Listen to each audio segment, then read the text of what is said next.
All right, how's it going, everybody?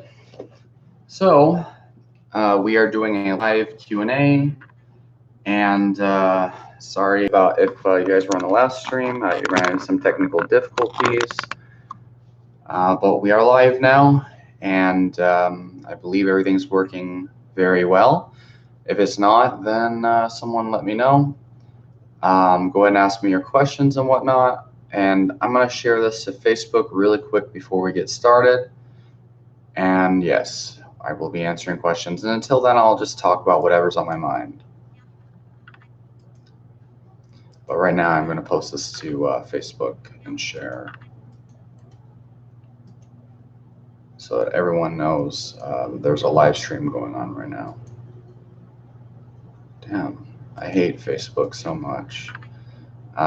They just do everything that they can to try to prevent YouTube videos and other platforms from being promoted. Like they remove the thumbnails on a lot of these videos and whatnot. So let's see, on Facebook currently doing a live Q&A.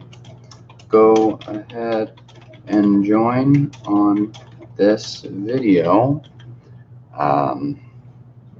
and ask your questions for me to answer, and I'll answer them live on video. Let's see, and yeah, and then I guess that's what's up. And just post another link, I guess, and I'll post it on my story too, I guess. There we go. Okay, so for those of you who are joining, ask me your questions so that I can have something good to talk about and help some people in the process. Let's see. So in the meantime, I guess I'll talk about whatever's on my mind. Well, there's a lot of things on my mind, but I suppose I'll talk about something more relevant to YouTube or what have you. So there's this really weird vegan troll that constantly comments on my stuff, and I've actually seen this vegan troll and other like keto, carnivore, meat people's YouTube videos, and they just leave really ridiculous comments. Like before, they've actually left comments, and I have for some reason I have a weird feeling about who this person might be, but it might be wrong. It seems like it's just a random vegan troll. Again, ask me your questions down below, just letting the new people know. But basically, they seem to be a troll, and they say ridiculous things. I can easily debunk them in real time on this video. I've actually made a video debunking many vegans and many vegan trolls, and it's not the same type of debunking that a lot of these carnivore people do, like Frank Tufano and Sverige. Like, I feel like a lot of them are very irrational, illogical, and it's really, really sad. But basically, there's this one person who believes that karma is real, and they're like telling me the reason why you shouldn't eat meat is because of bad karma. And when you eat meat, you eat the bad karma of the animal and whatnot.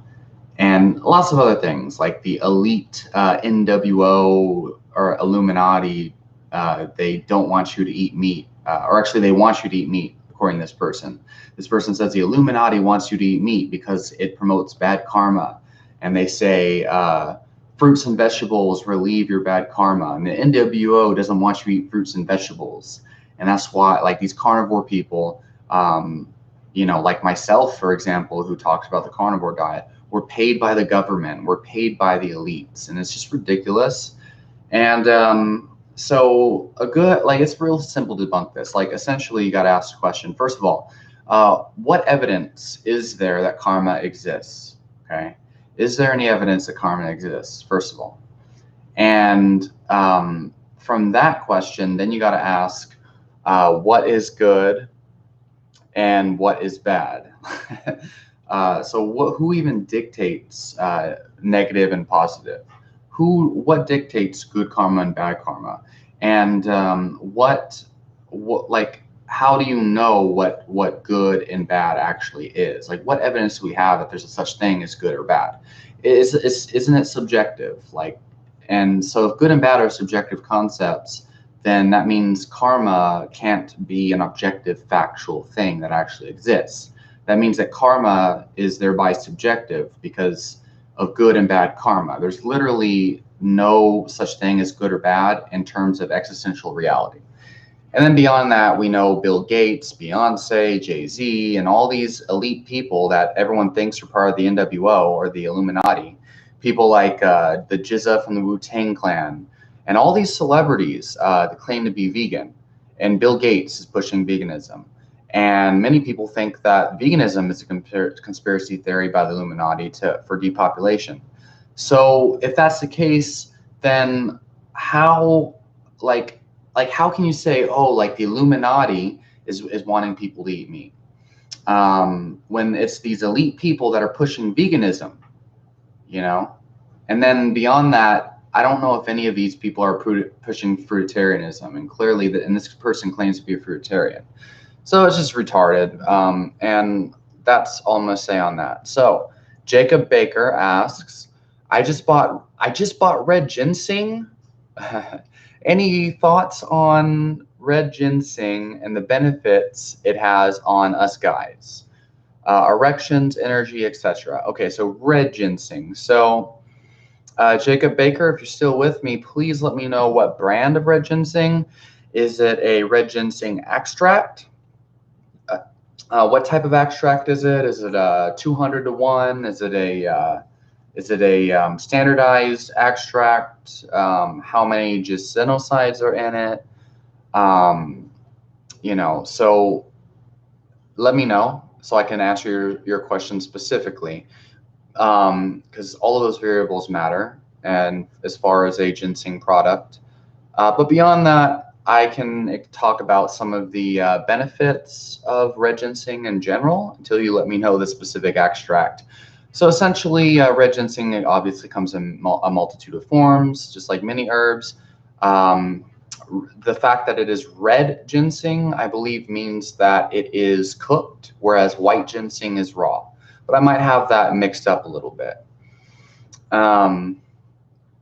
But essentially, there is cooked ginseng, and then there is raw ginseng. And I believe red ginseng's cooked. It's been a long time since I've actually studied this specifically. But I believe red ginseng is yang. I believe it is the cooked form. The cooked ginseng is yang.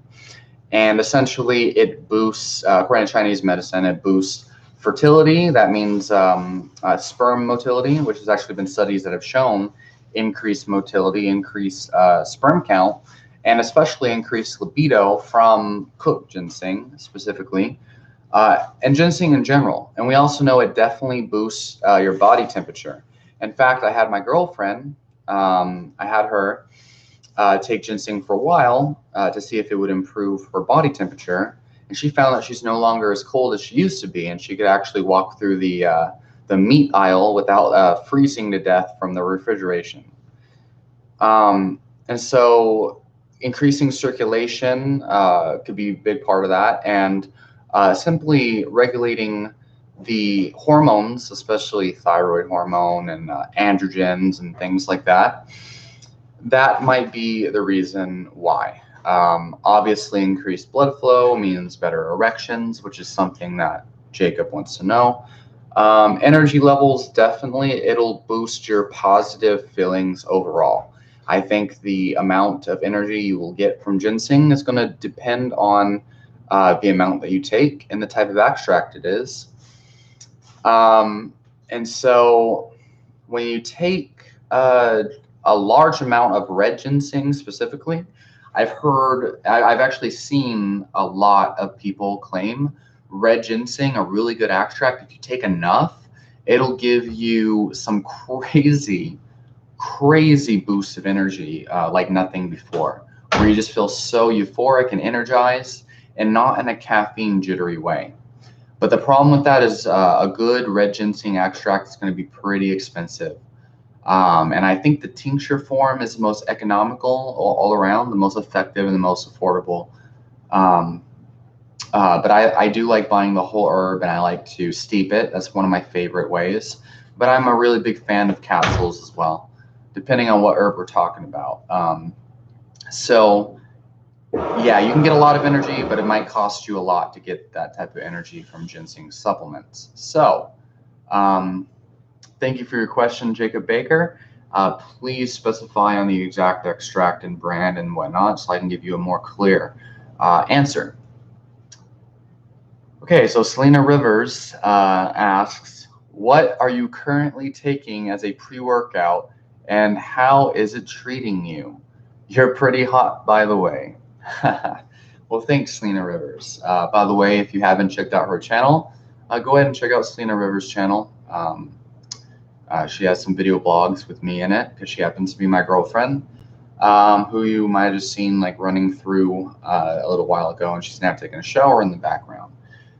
So essentially, what pre-workout am I taking? So typically, I prefer to do just bulletproof coffee.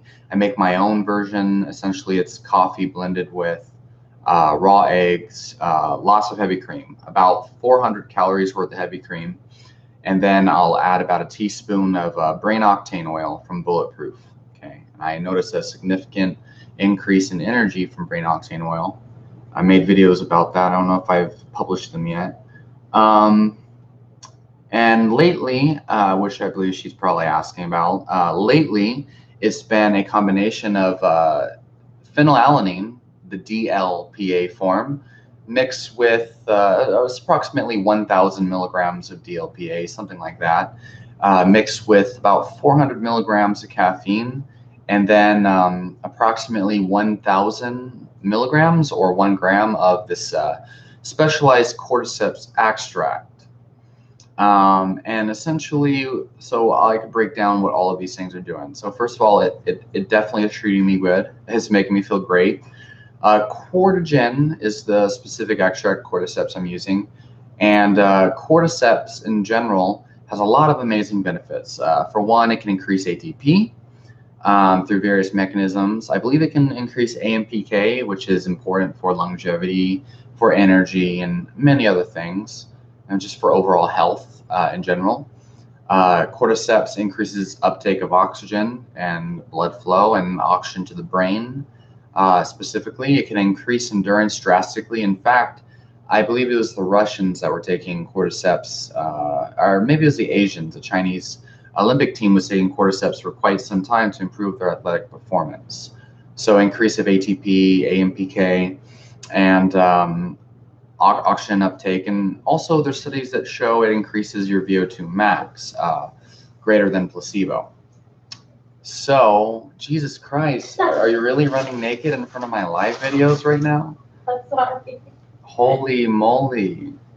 Like, I didn't know that this side of you existed. Sorry, you guys. I know we have a Christian following here, right? I'm just kidding. But yeah, and then so DLPA is very fascinating. And I think anybody who is wanting to feel a greater sense of energy, euphoria, libido, mental clarity, and even pain-killing effects, you should definitely look into DLPA and phenylalanine in general.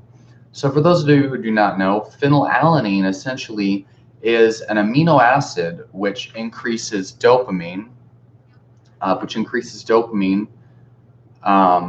and also tends to cause euphoria and increases your feel-good hormones, your motivation, etc. So the caffeine stimulates dopamine excretion, whereas phenylalanine or the DLPA it actually builds dopamine.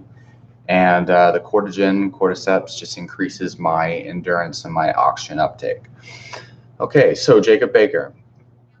I bought the capsules of the red ginseng. It doesn't say too much, just besides 10% genocides. Sorry, I don't know much. I'm just now getting into natural herbs. The Zazie brand. Okay, so I have not heard of the Zazie brand. I can do a quick Google search, but it's a 10% genocides. Okay, so if it's 10% of genocides, I would recommend anywhere from 200 to 500 milligrams of the extract. And that's generally the common, okay, the capsule centered extract. Yeah, so that's typically the common dosage recommendation, about 200 to 500 milligrams. And what I can tell you is when I took a relatively high dose of a ginseng complex, that's similar to yours, so it includes, because I'm not very experienced with these exact types of capsules of red ginseng extract. Typically with red ginseng by itself, we'll take the tincture form. But I have taken a complex that included red ginseng extract, and I believe it was a 10% extract, and I definitely noticed a greater sense of well-being. I noticed more motivation and positivity, etc., etc. Just a greater sense of strength and energy, and just feeling better in general overall. All of the benefits I mentioned earlier apply. But I can't really say I've tried the capsules, but I can tell you it's most likely just going to make you feel very good, high well-being, etc. Honestly, if I were you, I would start with the recommended dosage actually on the container. See if you notice the benefit, and if you do not, I would increase it. Chances are it's going to tell you to take anywhere from 200 to 500 milligrams. Which can be 2 to 4 capsules usually on most red ginseng supplements. So yeah, I mean, and see if you see a benefit. If you don't, I would say increase the dose by anywhere from 50 to 100%. So you can increase the dose by half or increase the dose by double and see if you notice a result. Just realize that with ginseng supplements, it can take typically it'll take a max, like from my experience, these capsules have taken a maximum of 4 days. A lot of people say if they take enough, they'll feel an immediate benefit. So yeah, so all of the benefits I mentioned earlier apply. And for you to get to see for yourself, you can start slowly, build yourself up. And if you don't see anything and notice anything after about a week, double the dose or what have you. Typically, people don't really experience any negative side effects anyway from excessive amounts of ginseng.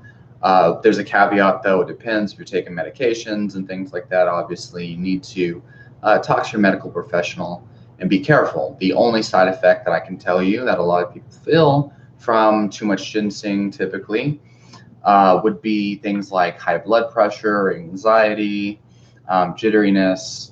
But typically, I would say that's a nocebo effect besides a blood pressure thing. But even blood pressure, high blood pressure can definitely be a nocebo effect. So be on the lookout for that.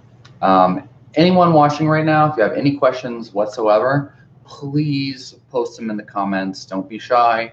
Let me know what you want to know, and I will literally spill my brain on whatever. And in the meantime, I will spam my Facebook newsfeed, letting people know that I am alive and well and doing a live stream currently. So let's share again. And okay. So yes, ask your questions down below. In the meantime, oh, and Jacob Baker, hopefully that answered your question. If you have anything deeper or further, let me know.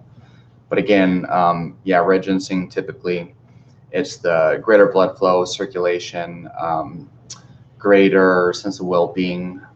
You might notice greater endurance, obviously greater libido, greater erections, things like that. You should notice you feel more hot, primarily if you have,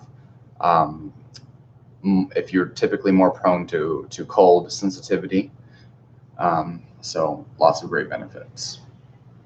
So back on the topic of karma, until I get more questions, please guys, ask me more questions. Back on the topic of karma. So The thing is, like, I was really, when I first started this whole health journey, I definitely was trying to figure out, what is the truth of life?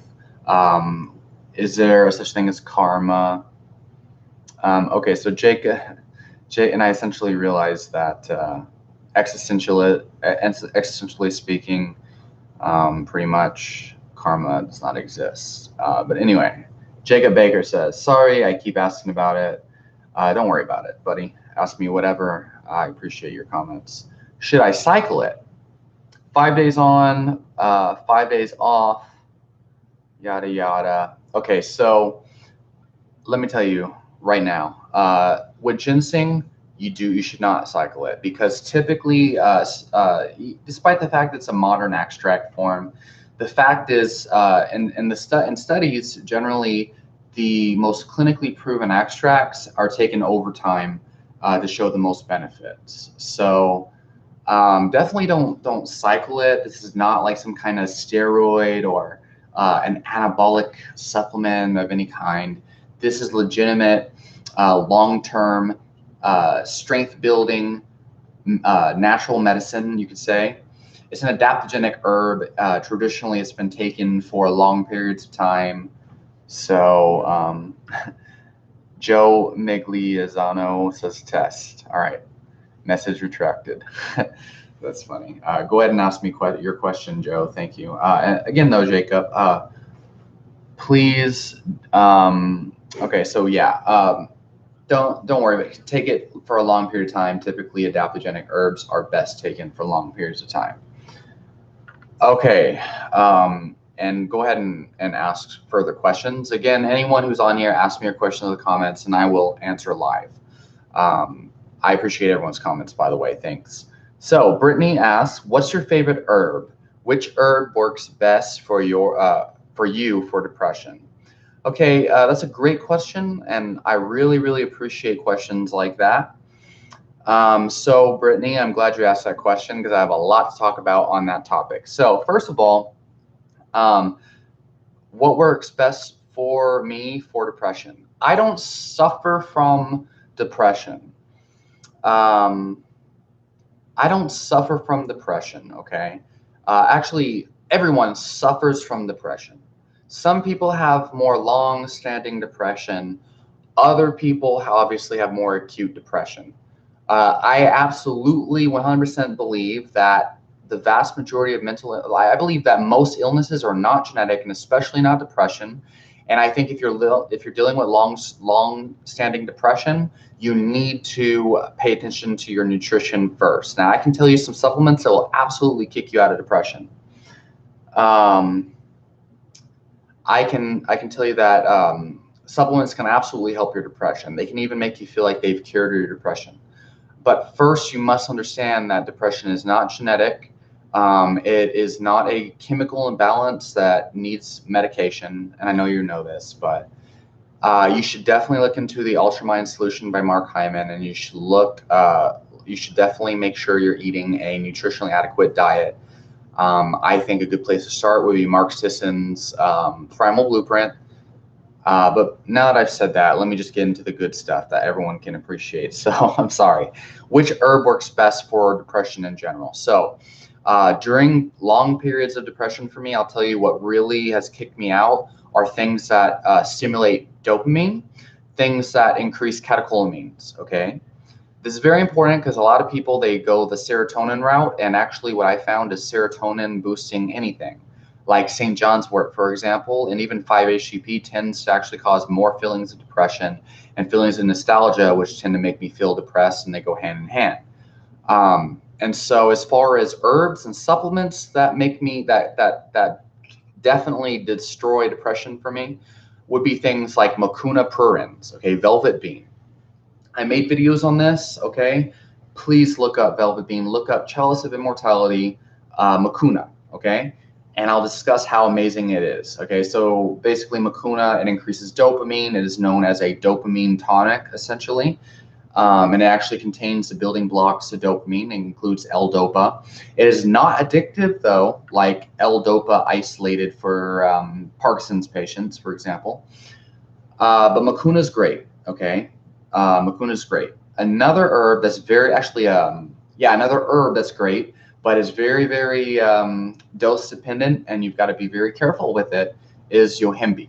Okay, yohimbe bark extract. Now this one is crazy, I know, but I've actually had I've had clients and friends who were trying to lose weight with yohimbe, and what they found is it actually cures their depression as a side effect. Which is really interesting. The problem is that if you take too much yohimbe, yohimbe will increase your blood pressure, it will increase your anxiety, and it can drive a lot of people crazy if you take too much. I have a video on it, so go ahead and check that one out. So beyond yohimbe and beyond mucuna, and mucuna would be my first choice as far as herbs are concerned. The third thing is not an herb, but I would have put it first if it was an herb. It is my first choice as far as supplements and non-harmful interventions for depression. You can take yohimbe daily, Joe, and I will get to your other question here soon, but be very careful with it. It's all about the dosage. You can take yohimbe daily. It's just that if you take too much too soon, it will definitely cause your heart to go insane. My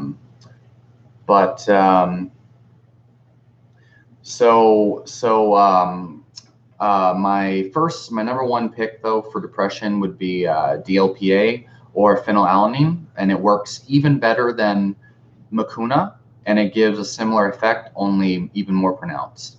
Phenylalanine, caffeine, mucuna, etc. So I'm gonna move on with these. I'm gonna move on. I'm gonna address Joe's comment, and then I'll read the rest of yours, Brittany. Okay, so if mucuna didn't work very well for you, then try phenylalanine. I'll read your comment in more detail here after I address Joe's comment.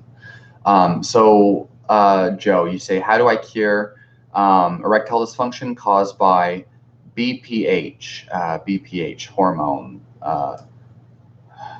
BPH.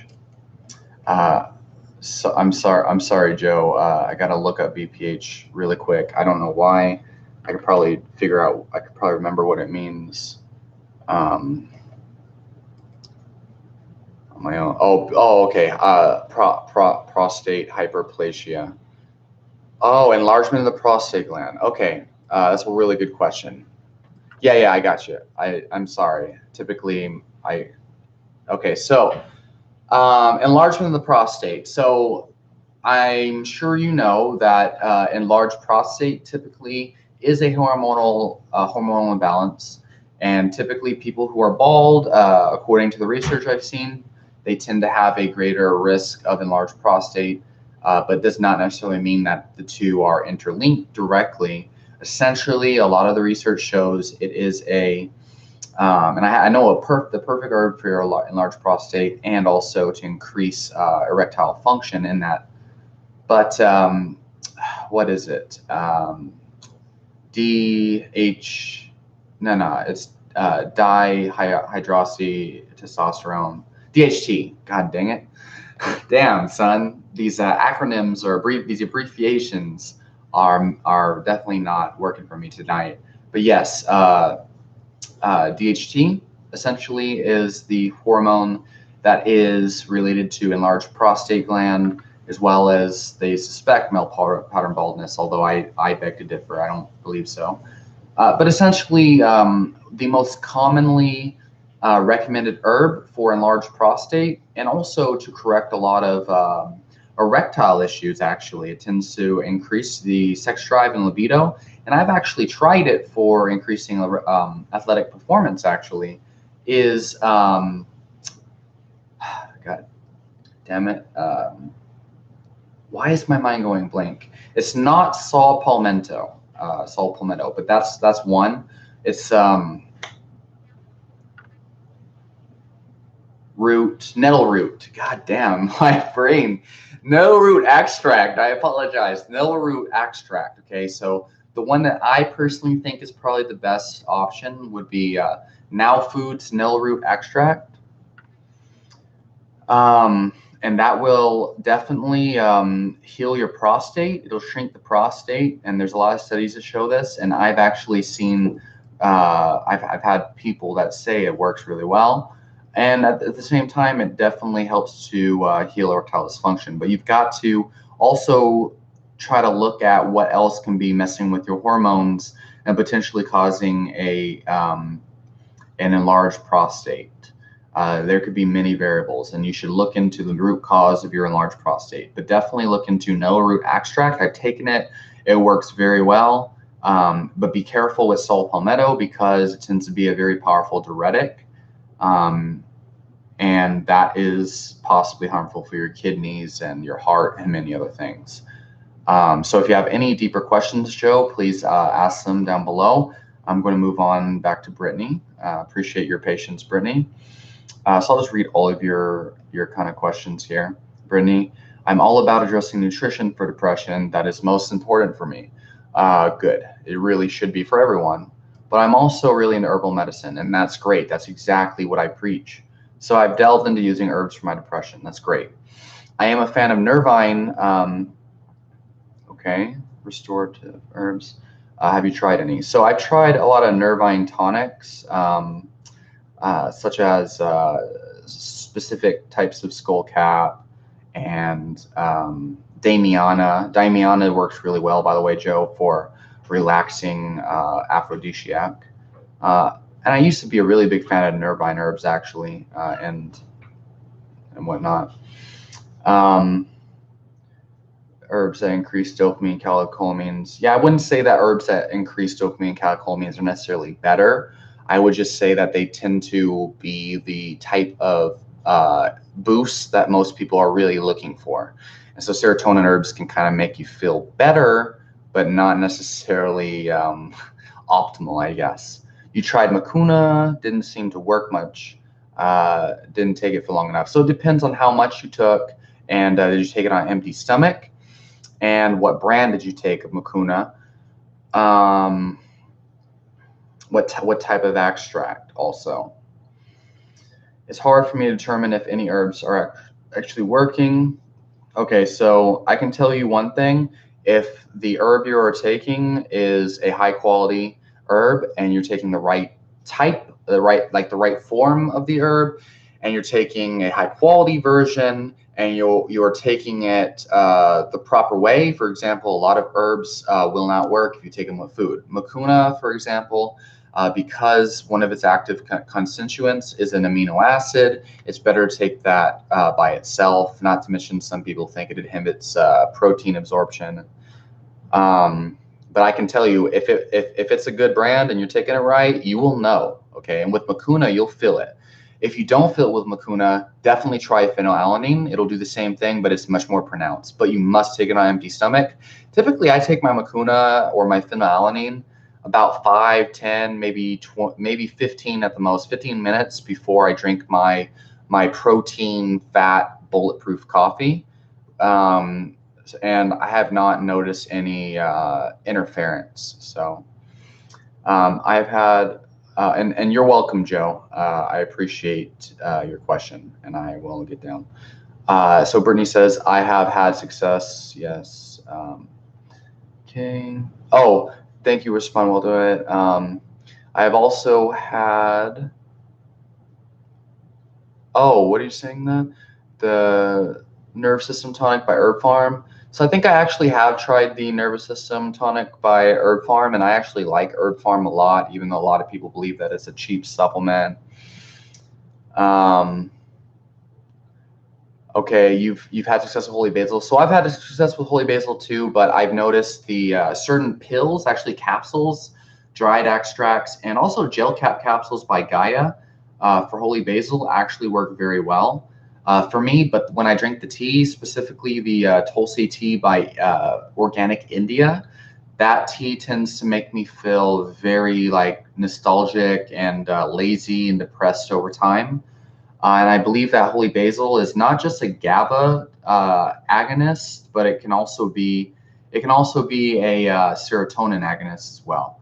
And but it depends, especially because holy basil. There's many different forms of holy. There's actually many different plant species, and the tea that I was taking actually contained 3 species of holy basil. And so I'm not sure which species exactly is the best, but I've had some holy basil supplements that work great for depression. Now I'll tell you, no matter what though, like there are definitely benefits for holy basil outside of its mood benefits. It definitely calms me down 100%. It can help you sleep, et cetera, et cetera. So I'm kind of like, with holy basil, I don't really take it like an adaptogen. I would take it for certain times, under certain circumstances, and certain types are going to be better. St. John's wort did seem to work, but for a period of time. Yeah, sometimes a lot, especially with these serotonin boosting herbs, it can kind of taper off over time. Some people, and it can switch effects. Okay, sometimes too. It'll make you feel kind of really good at first, like ashwagandha, for example, and after a while, it can actually turn the tides and make you feel really irritable or just not work anymore. But St. John's wort is there's a lot of different variables to consider with that one. And I personally would not recommend St. John's wort for anyone as far as depression, maybe anxiety and nervousness, and also as an antiviral. A lot of people don't know St. John's wort works really, really well as an antiviral. Let's see. Not currently having any issues with depression, but it's something that you've dealt with for a long time, has been very severe. So I am always interested in herbal remedies to treat depression. I have yet to try phenylalanine. The brand of Mucuna was Barlow's Herbal Elixirs. Yeah, I've seen Barlow's actually. They tend to actually be, they look like a really credible brand. So I would say try taking, I would say that Barlow's is a decent brand. I think they actually run their own local shop too and make their own elixirs from scratch. So, or their own herbs and whatnot in capsules and tinctures. So but something I need to ask you though is, what type of extract is it? Is it a standardized extract? Is it a capsule? Are these the Mucuna you took? Are they capsules? Um, and what type of extract is it? How much percentage of L-DOPA is it? That's very important in regards to Mucuna.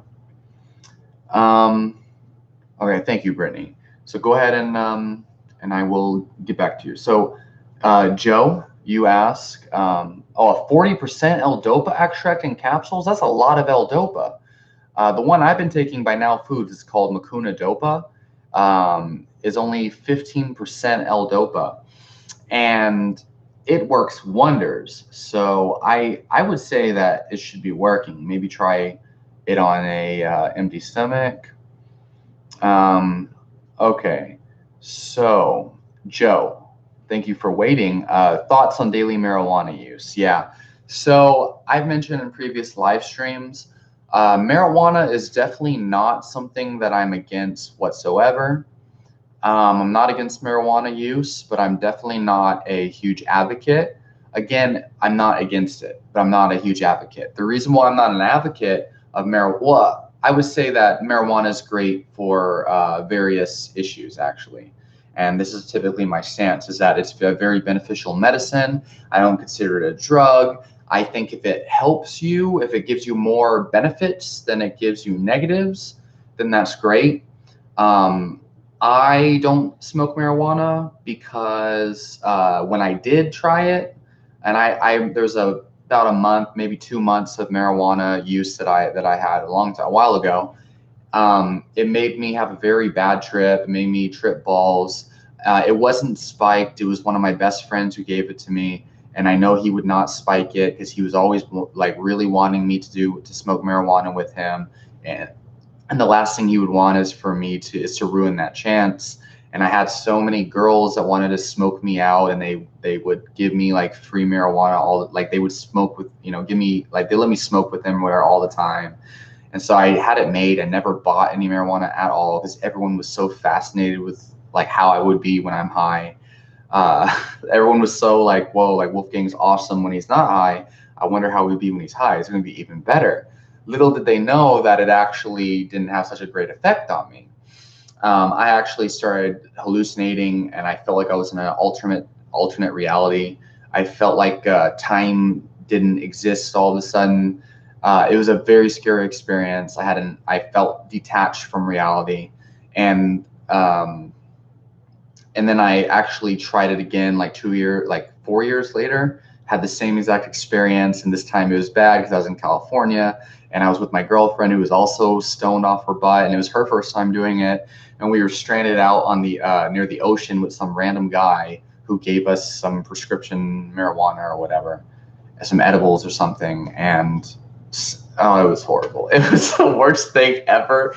And we actually have a video about it. If you want to look, if you want to watch that video on our marijuana experience, scroll down to the very second comment in the comments and go to us. Is her name Selena Rivers? It's my girlfriend. Click on our channel, and I believe she has a video where we're in California the day after our bad trip, and we're explaining.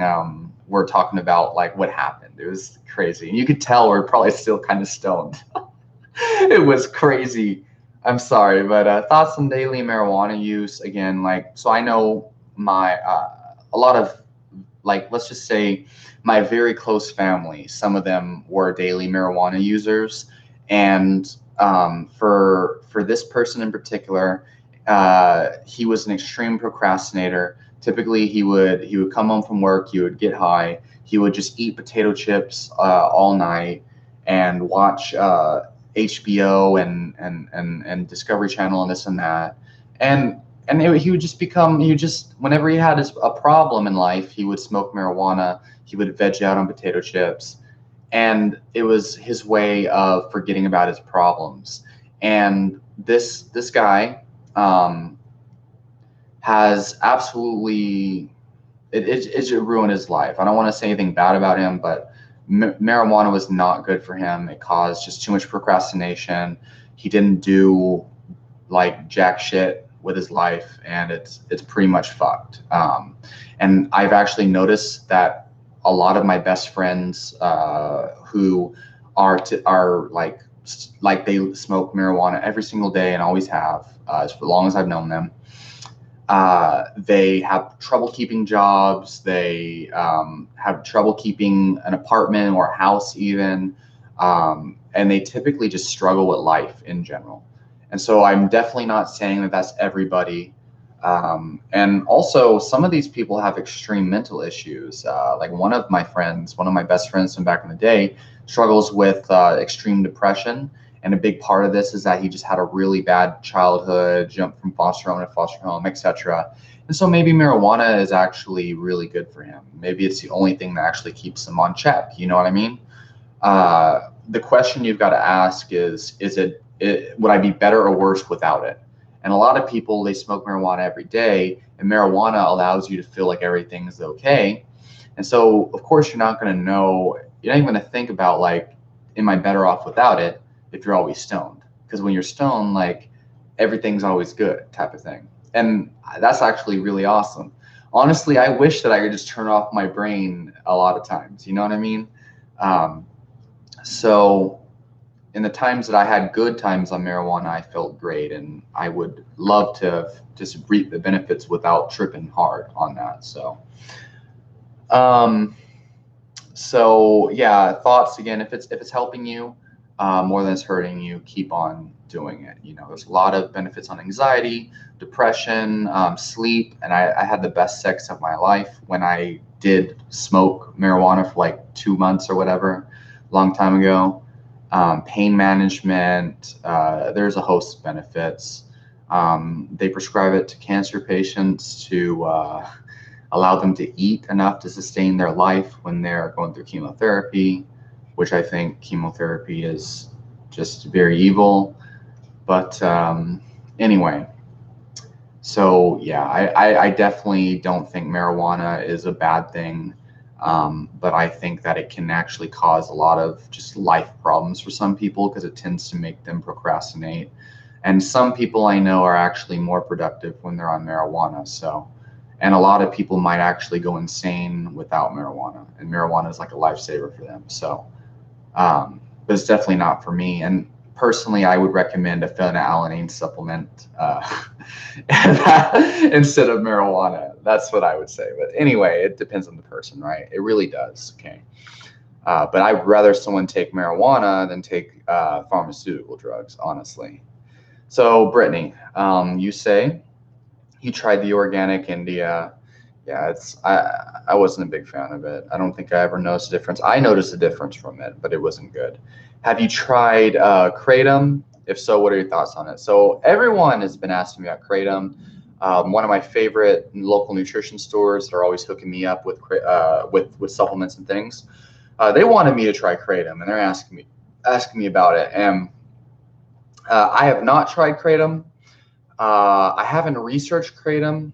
I've kind of researched its possible addictive properties. I've researched why it's illegal. I've researched the difference between Kratom and actual opioids, such as morphine. I believe morphine's an opioid. I'm not sure. So I haven't really researched too much beyond the possible addictions and negative qualities and why it's illegal, etc. But I have not tried it either. What are my thoughts on it? So I think from what I've heard, the people that I know that take Kratom, it's kind of similar to marijuana in that they feel, well, it's not the same thing, obviously, but they experience great pain reduction, great reduction in anxiety. They feel euphoric. They feel more social. It's like a complete life changer for them. And they feel so much more motivated, and it works as a great antidepressant on top of pain relief. And for many people, it's actually helped them get off of pharmaceutical pain medication. So my thoughts on Kratom is, well, for other people that have researched it, and if you actually educate yourself on Kratom and you research the experiences of other people and the ins and outs, and you weigh the pros and cons and the possibility of reliance on it and withdrawal symptoms and whatnot, if you research this yourself and you determine it's great, then obviously it's beneficial for most people that have done that process. The big problem, though, is when people don't research fully and then they experience a bunch of suffering because of their lack of research. You know what I mean? And everyone who's watched my channel knows I'm really big on that. So let's see.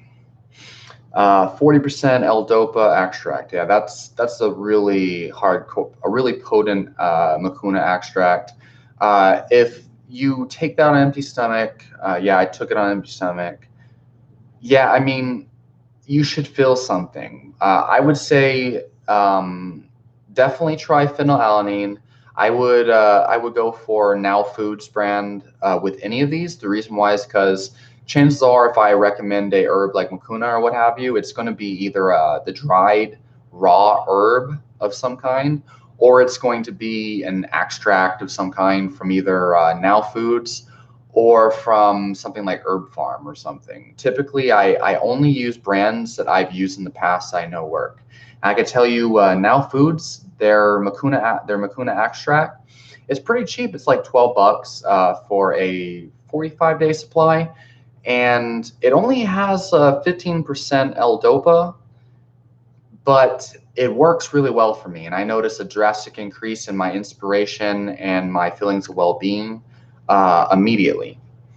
So maybe try the Now Foods version and try doubling your dose. And if you still have some of that Barlow's brand, try like quadrupling your dose and see what happens. If you still don't feel something, then that's a sign that the particular herb the particular brand you're taking might not be so great. And with mucuna, I don't really think you're going to experience any kind of negative side effects. But something like Yohimbe, you definitely will. But beyond that, try phenylalanine. So what are your thoughts on Chinese medicine and Ayurveda? I believe you had a few older videos on Ayurveda.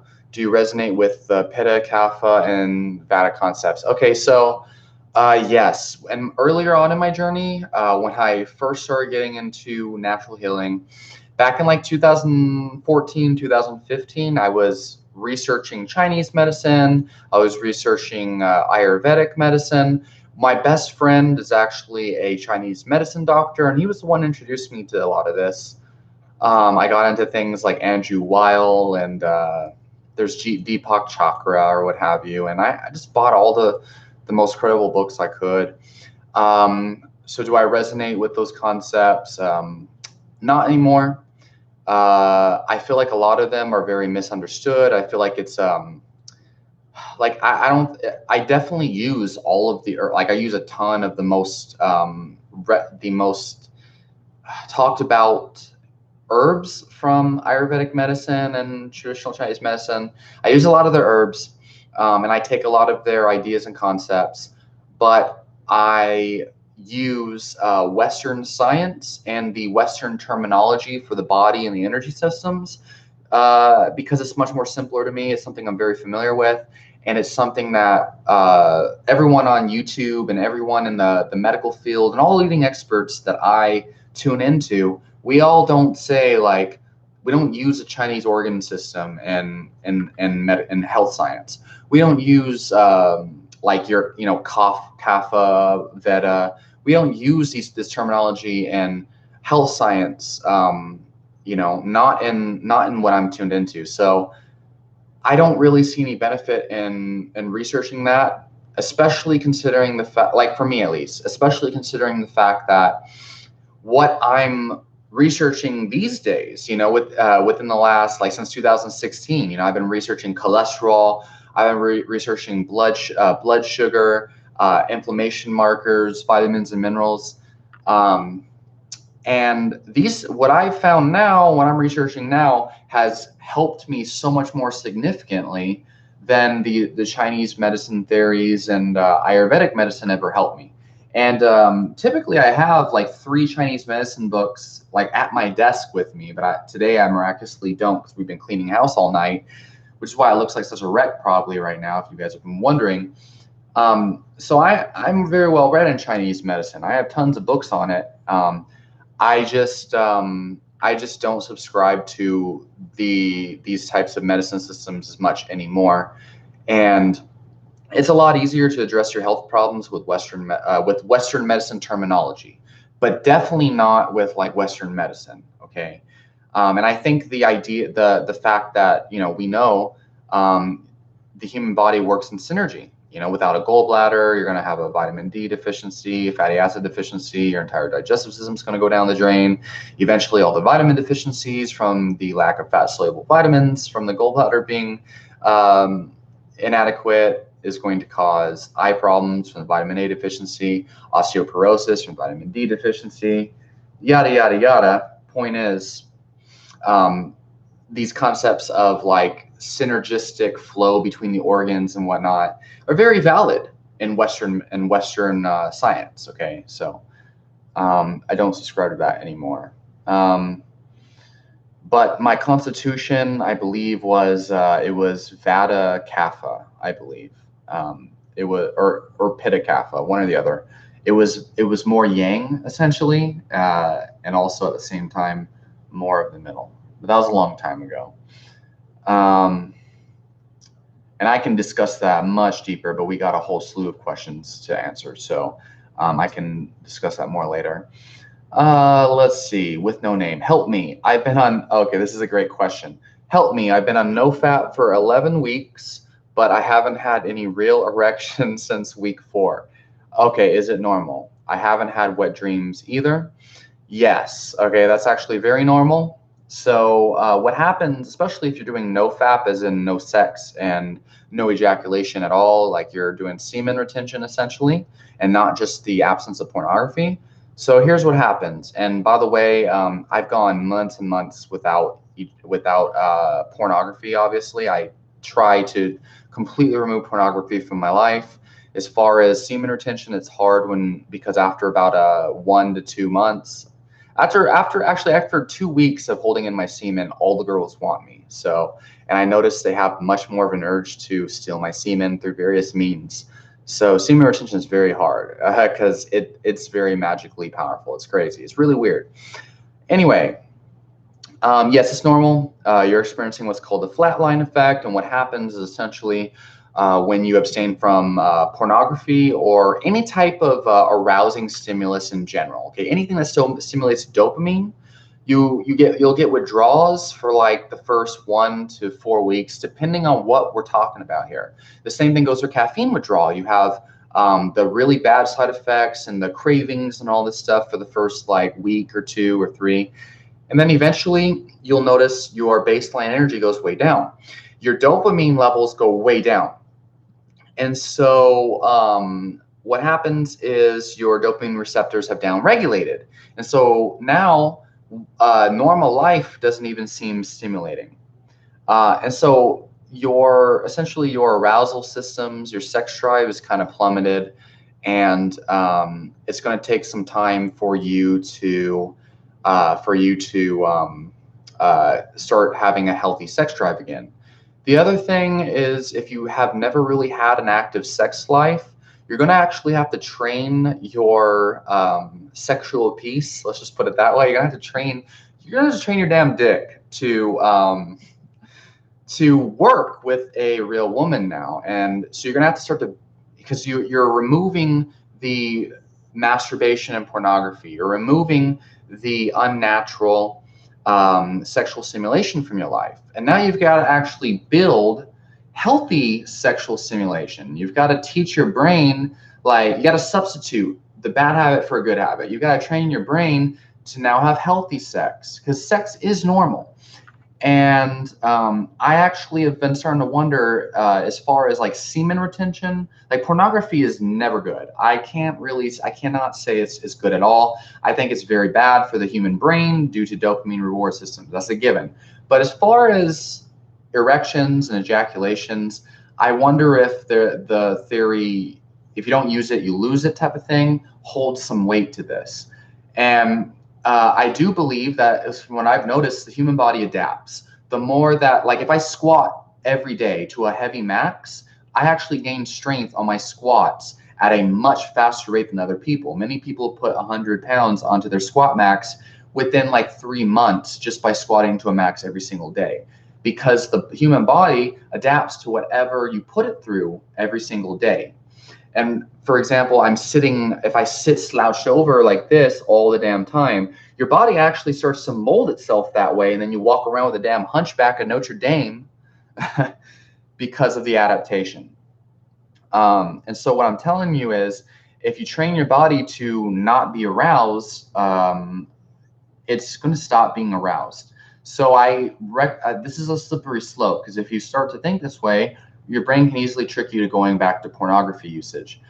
So I recommend finding a woman, working on your sex life. And if you don't have like a healthy sex life, or you don't have like a healthy relationship with another woman, or you don't have what they call game, if you're not able to talk to women and establish some type of man to woman relationship, or even casual dating life, which I think is very healthy, then that's probably the reason why you have this no-fap problem in general. And you shouldn't have wet dreams, okay? Actually, from what I noticed, it takes around 2 to 3 months of no-fap before you start having wet dreams. I didn't have a wet dream until after about 2 to 3 months of like complete semen retention, okay? And that's very hard to go that long, because women seem to really want you after that.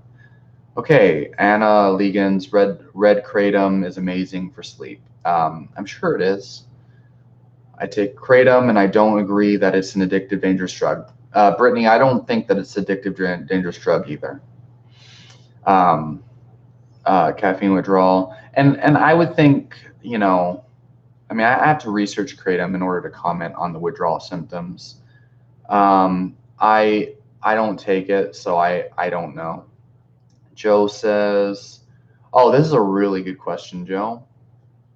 Okay, so, and by the way, anyone who has just joined me, please ask me your questions down below and I will get to them in order, okay? So Joe says, I'm 25 and just moved to a new city. How do I start a new life and make friends, relationships when I don't know anyone? Okay, that's a really good question, and I think that this is very beneficial to anybody who just wants to make friends and relationships in general. So here's the thing. Whether you move to a new city or you're in the same city, building new friendships is going to be the same thing.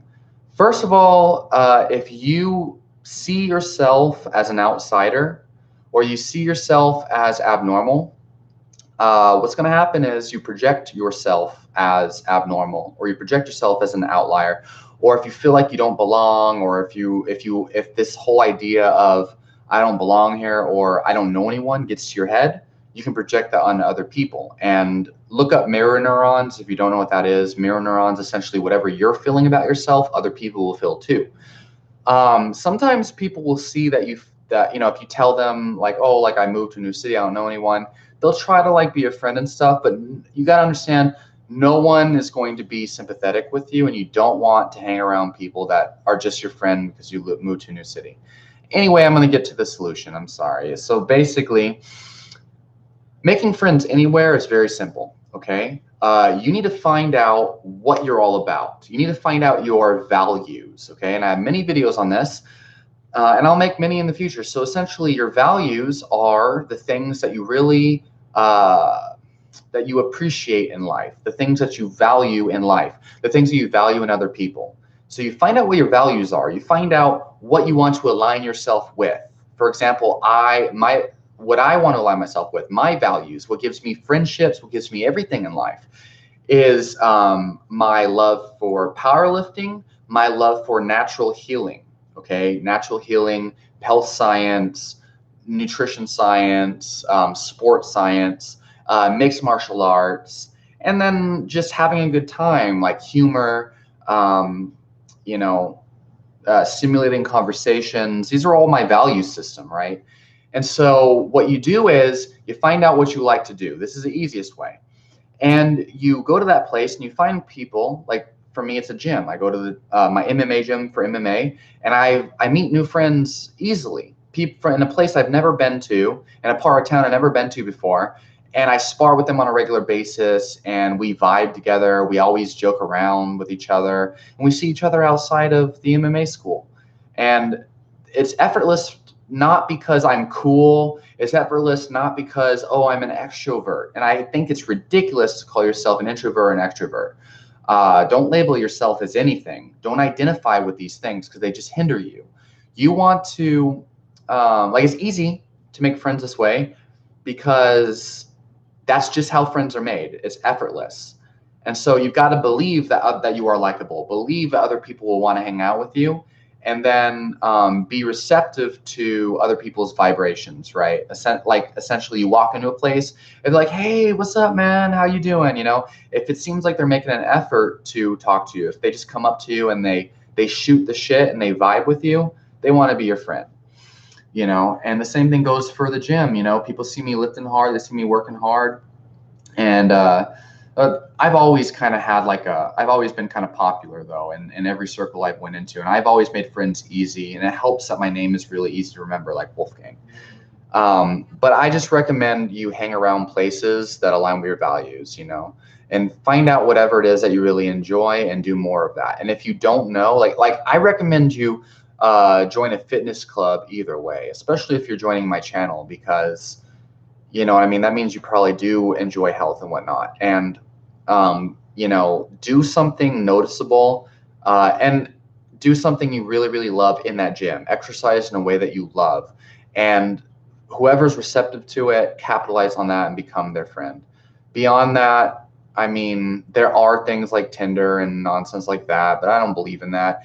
I randomly go up to people in coffee shops and just start conversation. And sometimes I have random people come up to me because they hear me talking. Like the way I'm talking to you guys in this video is the same way I talk to my friends, the same way I talk to my girlfriend, the same way I talk to everyone. When I go on a date with a girl for the first time, I don't talk any differently. I might add some edge, some spice to it, but I don't try because I'm just being who I am.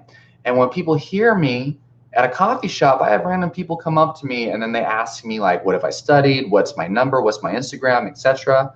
And I make friends that way just by being myself. The thing is, I'm unapologetically myself, and it took a long time to master that because I first started just being kind of obnoxious and crazy, and now I realize that that's actually not authentic at all.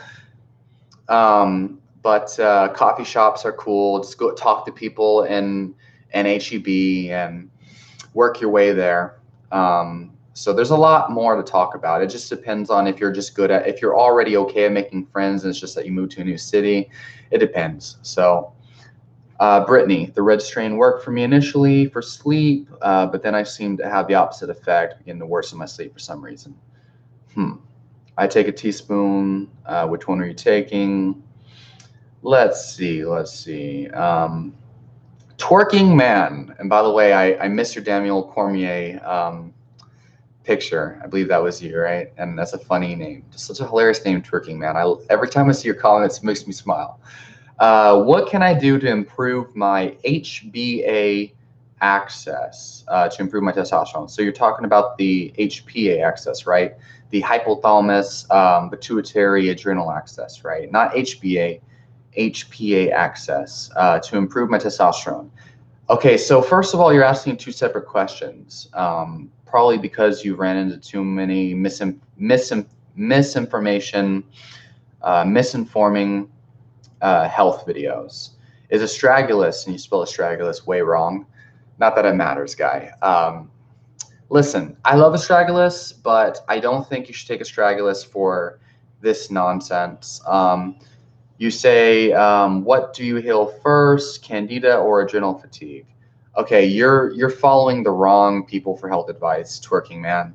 But you came to the right guy. Okay, I have both. Okay, listen, low carbohydrate. Okay, ketogenic diets do not increase cortisol in the way that people say. No, ketogenic diets are not bad for candida. Ketogenic diets actually are the #1 recommended treatment for candida because starches typically, actually, I have a whole video on what causes candida. It's undigested plant foods in general that tend to, especially SIBO, that tend to feed these pathogenic organisms in the gut. Ketogenic diets, now low carb can mean many things. 100 grams, 50 grams of carbs, that's not low carb. But listen, this is a common myth. Ketogenic diets do not raise cortisol. Ketogenic diets actually raise, okay, in the short term they do. When you're in the keto adaptation phase, you will have a higher serum levels of cortisol because, or higher levels in the saliva because your body is not adapted to using ketones as a fuel source anymore. The body does not need cortisol to mobilize energy or anything like that past a certain point. And even if it does, the whole reason why ketogenic diets work so well for depression, work so well for epilepsy and these things is because it increases GABA. Twerking Man, you funny guy with your funny name. Ketogenic diets increase GABA. GABA is a neurotransmitter that turns off the catecholamines, such as cortisol. And what it does is it relaxes your body. It helps you sleep. It's the cure to my insomnia. Like ever since I started keto diet, my chronic insomnia has gone away. I don't even need herbs anymore. I don't need supplements because of the GABAergic effects. Not to mention, ever since I started keto, my mood has drastically improved. I no longer have much of an issue with anger at all unless I take too much caffeine. And even that is not as bad as it used to be. Not to mention you don't have the blood sugar spikes like you used to. You feel so much more calm, so much more energized. I honestly think that this whole idea that, oh, ketogenic diets raise cortisol, it's bad for adrenal fatigue, this is a cop-out because nobody wants to do a ketogenic diet. Everyone is scared of what happens when you remove carbs from your diet. If you look on my Instagram, nothing but benefits have happened. My exercise and performance has drastically increased. My strength has increased. My athletic performance in MMA has increased. My explosive power has not decreased. In fact, it has increased. And I lost 20 pounds since I started. And I wasn't even trying to lose weight. So, you know, this whole idea that keto causes high cortisol and blah, blah, blah. If that was the case, if it was such a bad effect that, you know, oh, adrenal fatigue is going to increase, you realize I would not be recovering from exercise. I wouldn't be able to sleep. All of these things that improved on keto are completely contradictory to this whole idea that keto increases cortisol and adrenal fatigue, blah, blah, blah. So if you haven't seen my latest video on adrenal fatigue and what causes it, you haven't seen my latest video on candida and whatnot, you really need to watch it. Also, this whole idea that you have candida. Look, if you have not actually had I think a stool test and a saliva swab, then you don't know. Like, you can have symptoms of candida, but how do you know you're suffering from candida without actual proof? This was my problem. You know what, Twerking Man? Funny name. I for the longest time, if you look at my videos, 2014, 2015, even 2016, I had no clue what was going on with my health. I didn't know why. I was just shitting out salads and I had a white tongue and all these things. It wasn't until I learned that I didn't have candida. And when you search for the cure for candida, the cure for adrenal fatigue, you're not going to find your solution because you are looking in the wrong place. You need to look at white tongue symptoms. What causes white tongue? What I found was drinking milk was a serious cause of white tongue, and then eating high glycemic load carbohydrates caused a white tongue for me. Ketogenic diet completely removed all my candida symptoms, and I have videos on this. As far as improving your HPA axis, not HBA, okay? So I don't think you even know what the HPA axis is. Hypothalamus pituitary adrenal axis. That's not what you need to be looking at. And also, have you gotten a testosterone test? You say you want to improve your testosterone. Please tell me, what tests have you gotten that prove you have a testosterone problem? Please tell me, have you actually tested yourself? And don't lie to me, because I think I've asked you these questions before and you told me you haven't got a test and you just assume you have these problems. This is the problem with YouTube health, is that everybody is saying, oh, you've got all these problems, you have candida, you have adrenal fatigue, you need to get your HP excess in check, you have low testosterone because you have these symptoms. And then everyone's just like, oh, I got all the symptoms, and this person, Candida Crusher on YouTube from New Zealand, says that I have a candida problem, and then you go looking for the solution, and then you never heal yourself because you don't even have candida. And even if you did, it's not as hard as everyone makes it sound. Everyone makes these problems sound so hard to reverse. They're not hard at all. And I'm really sorry if it sounds like I'm being condescending. It's just that I've had the same problem as you. The problem is not candida or adrenal fatigue. The problem is you don't know what the fuck is wrong with your health. and calling your symptoms adrenal fatigue, candida, blah, blah, blah, is only hurting you. So I'm really sorry. But Twerking Man, please answer my questions down there. Let me know what tests have you done? Oh, HPA excess. Have you done tests?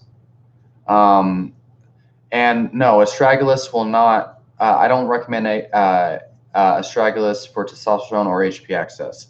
But again, Twerking Man, let me know what tests have you done, because it's very important that you look to see if you have a testosterone problem. Instead of telling me, oh, will it improve my HPA excess? Will it improve my testosterone? Will it improve adrenal fatigue? You need to tell me what exact symptoms are you dealing with? How long have they been happening? What type of diet do you follow? Because that is going to help me know how to help you more than asking me about adrenal fatigue and blah, blah, blah. Because these terms really mean nothing, okay? Not to say that they're not a problem, but they don't communicate anything. And I don't think you even know what these things actually are. And I'm sorry again, but it's just that it's a very misinterpreted thing. And everyone is running around thinking they have candida, thinking they have adrenal fatigue, when it's usually something else. It's usually super simple. Retaining semen actually makes you feel and by the way, if you heal, so the same solution works for both adrenal fatigue and candida, just so you know. Typically you feel like you have adrenal fatigue because of whatever is causing your so-called candida symptoms, okay? If you have digestive problems, you will have fatigue. So Joe says, retaining semen actually makes you feel more sexually desirable. Now again, there doesn't seem to be too much scientific evidence for this, but lately I've been kind of realizing what kind of study are you going to do? Like, you're going to have like random women come in and smell you and try to figure out who has been retaining their semen longer. It, so scientific evidence can suck a dick as far as this shit's concerned. What I'll tell you is everyone who does semen retention and nofap has noticed a drastic increase in women being attracted to them, and even women have noticed more men are more attracted to them when they do nofap and whatnot. I personally have noticed just a drastic increase in females coming up to me, females smiling at me, yada yada. And this was before I shaved my head and got a beard and became the sexiest man alive. Back when I was balding and had like a little bit of blonde hair on my damn head and didn't have this beard and yada yada, and I was a weak skinny fuck. When I did nofap, man, like women were really wanting me, and it was like the weirdest thing. It was the very weirdest thing. Some girls would straight up ask me, like just in a very like so straightforward, even for a man hearing it, type of disgusting way. It was like just straight up, like they wanted to fuck me type of shit in the middle of public. Now this doesn't happen often. Typically, women are much more subtle in their approach. But what I'm trying to tell you is, I personally definitely think semen retention makes you more sexually desirable, and I don't have scientific evidence to back this up. But I think the theory about pheromones makes sense. And when we're thinking about evolution, and we're thinking about humans in the wild in their natural habitat, I honestly feel like it only makes sense, because if you think about it, obviously biology and human existence and all animals on the planet, our entire physiology is designed to keep us alive. Survival is all that any organism's DNA cares about. Plants develop anti-nutrients to keep them alive. Human beings, every single decision we make, whether we realize it or not, and whether it's actually effective or not, it's designed, our DNA is designed for survival.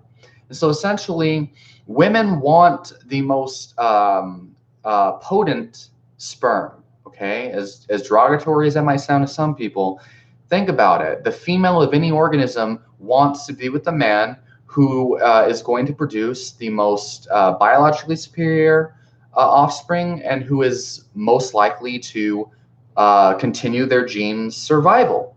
So doesn't it make sense that the man who holds his sperm is going to be more sexually desirable than the man who is constantly ejaculating? I think so. I've noticed for whatever reason, I've noticed greater motivation. I've noticed all of the symptoms of a biologically strong organism drastically increase when I do semen retention.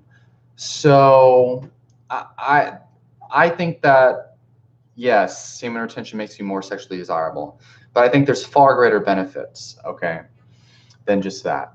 Have you looked into the work of Dave Feldman on cholesterol level of people who follow the keto diet? His research is very interesting, and I resonate with it a lot. I do not agree that, okay, so Brittany and anyone else watching this, I have a video where it's titled Vegan Gains Debunked or something like that. Search for Chalice of Immortality, Vegan Gains, and you'll find it. And I actually show that there's really no evidence that high LDL causes heart disease.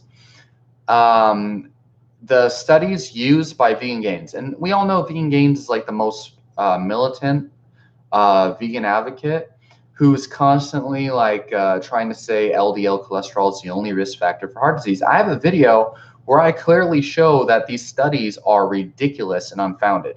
And if this is the best advice that people have, or if this is the best evidence that vegans have, or that anyone has, that LDL causes heart disease, it's ridiculous that anyone would claim high LDL causes heart disease. There are studies done on statin drugs, and the group with the lowest levels of cholesterol that are supposedly protective of heart disease, there's only 2 people in that group, and they're comparing them to a high cholesterol group with like 500 people in it. So N equals 2 versus N equals 500. And 250 people with high cholesterol don't have heart disease compared to the 2 people with 70 milligrams per deciliter that don't have heart disease.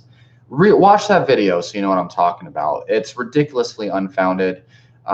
Correlation studies are the greatest evidence they have. That whole statin drug study and all that nonsense is completely fucked. Please watch my video on that because I completely fucked that motherfucker in the ass, basically. And no, I'm not going to debate vegan gains for those who are asking. And if you really want to know why I don't want to debate vegan gains, put it down below. Put that question down below and I'll go into it. Most people on ketogenic diets, by the way, have high LDL or just high cholesterol in general. I actually have a video where I talk about the A to Z weight loss study where they compared a Atkins diet with unlimited calories. They compared it to the DASH diet, the Ornish diet, and the traditional American weight loss diet. And they actually found when all the other diets are restricting calories, and the Atkins diet allows unlimited calories, they found that the Atkins diet has double the improvements in blood pressure, double the improvements in HDL to triglyceride ratio, double the weight loss, and this is all in a span of 8 weeks too. It's not just the water weight that they lose on a keto diet.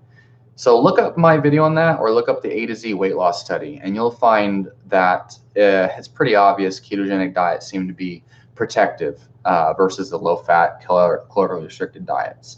And yes, I have researched Dave Fellman. I just recently watched his speech in front of the Carnivore Con, Amber O'Hearn, or what have you. It was really interesting. Really interesting indeed. So I really appreciate your question, Brittany. Again, keep the questions flowing, and I will answer them accordingly. Let's see. Turmeric developed a good tolerance. Oh, that's good. Yeah, I think it's ridiculous. You know, the modern medicine, they try to slap a danger, fear-mongering label on anything that's not a pharmaceutical drug. It's batshit crazy, man. And I do feel like it's all money, and it's all ignorance, and it's arrogance. You know, these medical doctors who would probably tell you kratom's dangerous and whatnot, they don't read fucking science. And even if they did, I mean, the people that do read science can't even fucking come to agreements. So it's just like, at this point in time, I think that most people need to do their own research in general on how dangerous something is going to be. And you can't trust the damn government for health advice and whatnot. But if they say something's dangerous, you should definitely look that up and see if there's any evidence for that claim, especially even if it is the government. You know, and that's the thing that most people have a problem with, is they just believe everything the government tells them. And I'm not a conspiracy theorist at all, although I do see some things as a conspiracy. But I'm not that person that defaults to conspiracy theories. Let's see.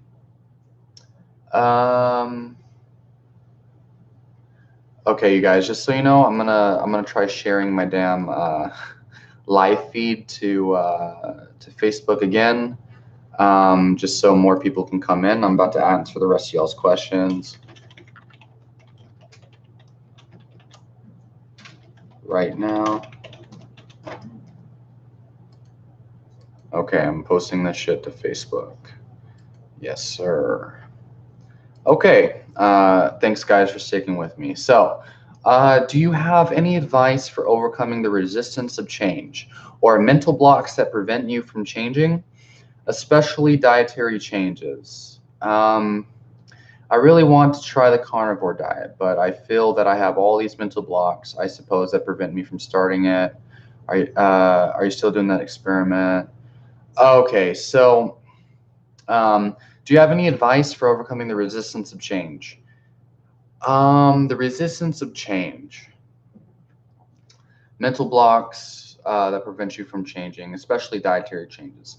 Okay, so with dietary changes, okay, so with any kind of change, there's a lot of things you need to consider. But we'll talk about diet specifically, since that's what you mentioned, and because it kind of applies to every kind of change in general. Mental blocks that prevent you from starting the carnivore diet. So here's the thing. You should have mental blocks that prevent you from starting the carnivore diet, because the carnivore diet is crazy. Unless you've researched it, unless you've tried it, unless you understand the benefits people are getting. So you should have a block. But it depends on what your concern is, like what is stopping you from changing. And that's something you've got to kind of like consider, because if you don't know what's stopping you, you know, but in general, what will motivate people to change anything in life is going to be whatever benefits they're seeking. If you're trying to change your diet, but you don't really have a clear intention, like you don't know what you're trying to achieve with this diet, then obviously, like, you're not going to really want to change if you don't have any reason for changing. Like for me, why do I go to why did I do powerlifting? Just because I love it. Now, why do I change my programs on powerlifting?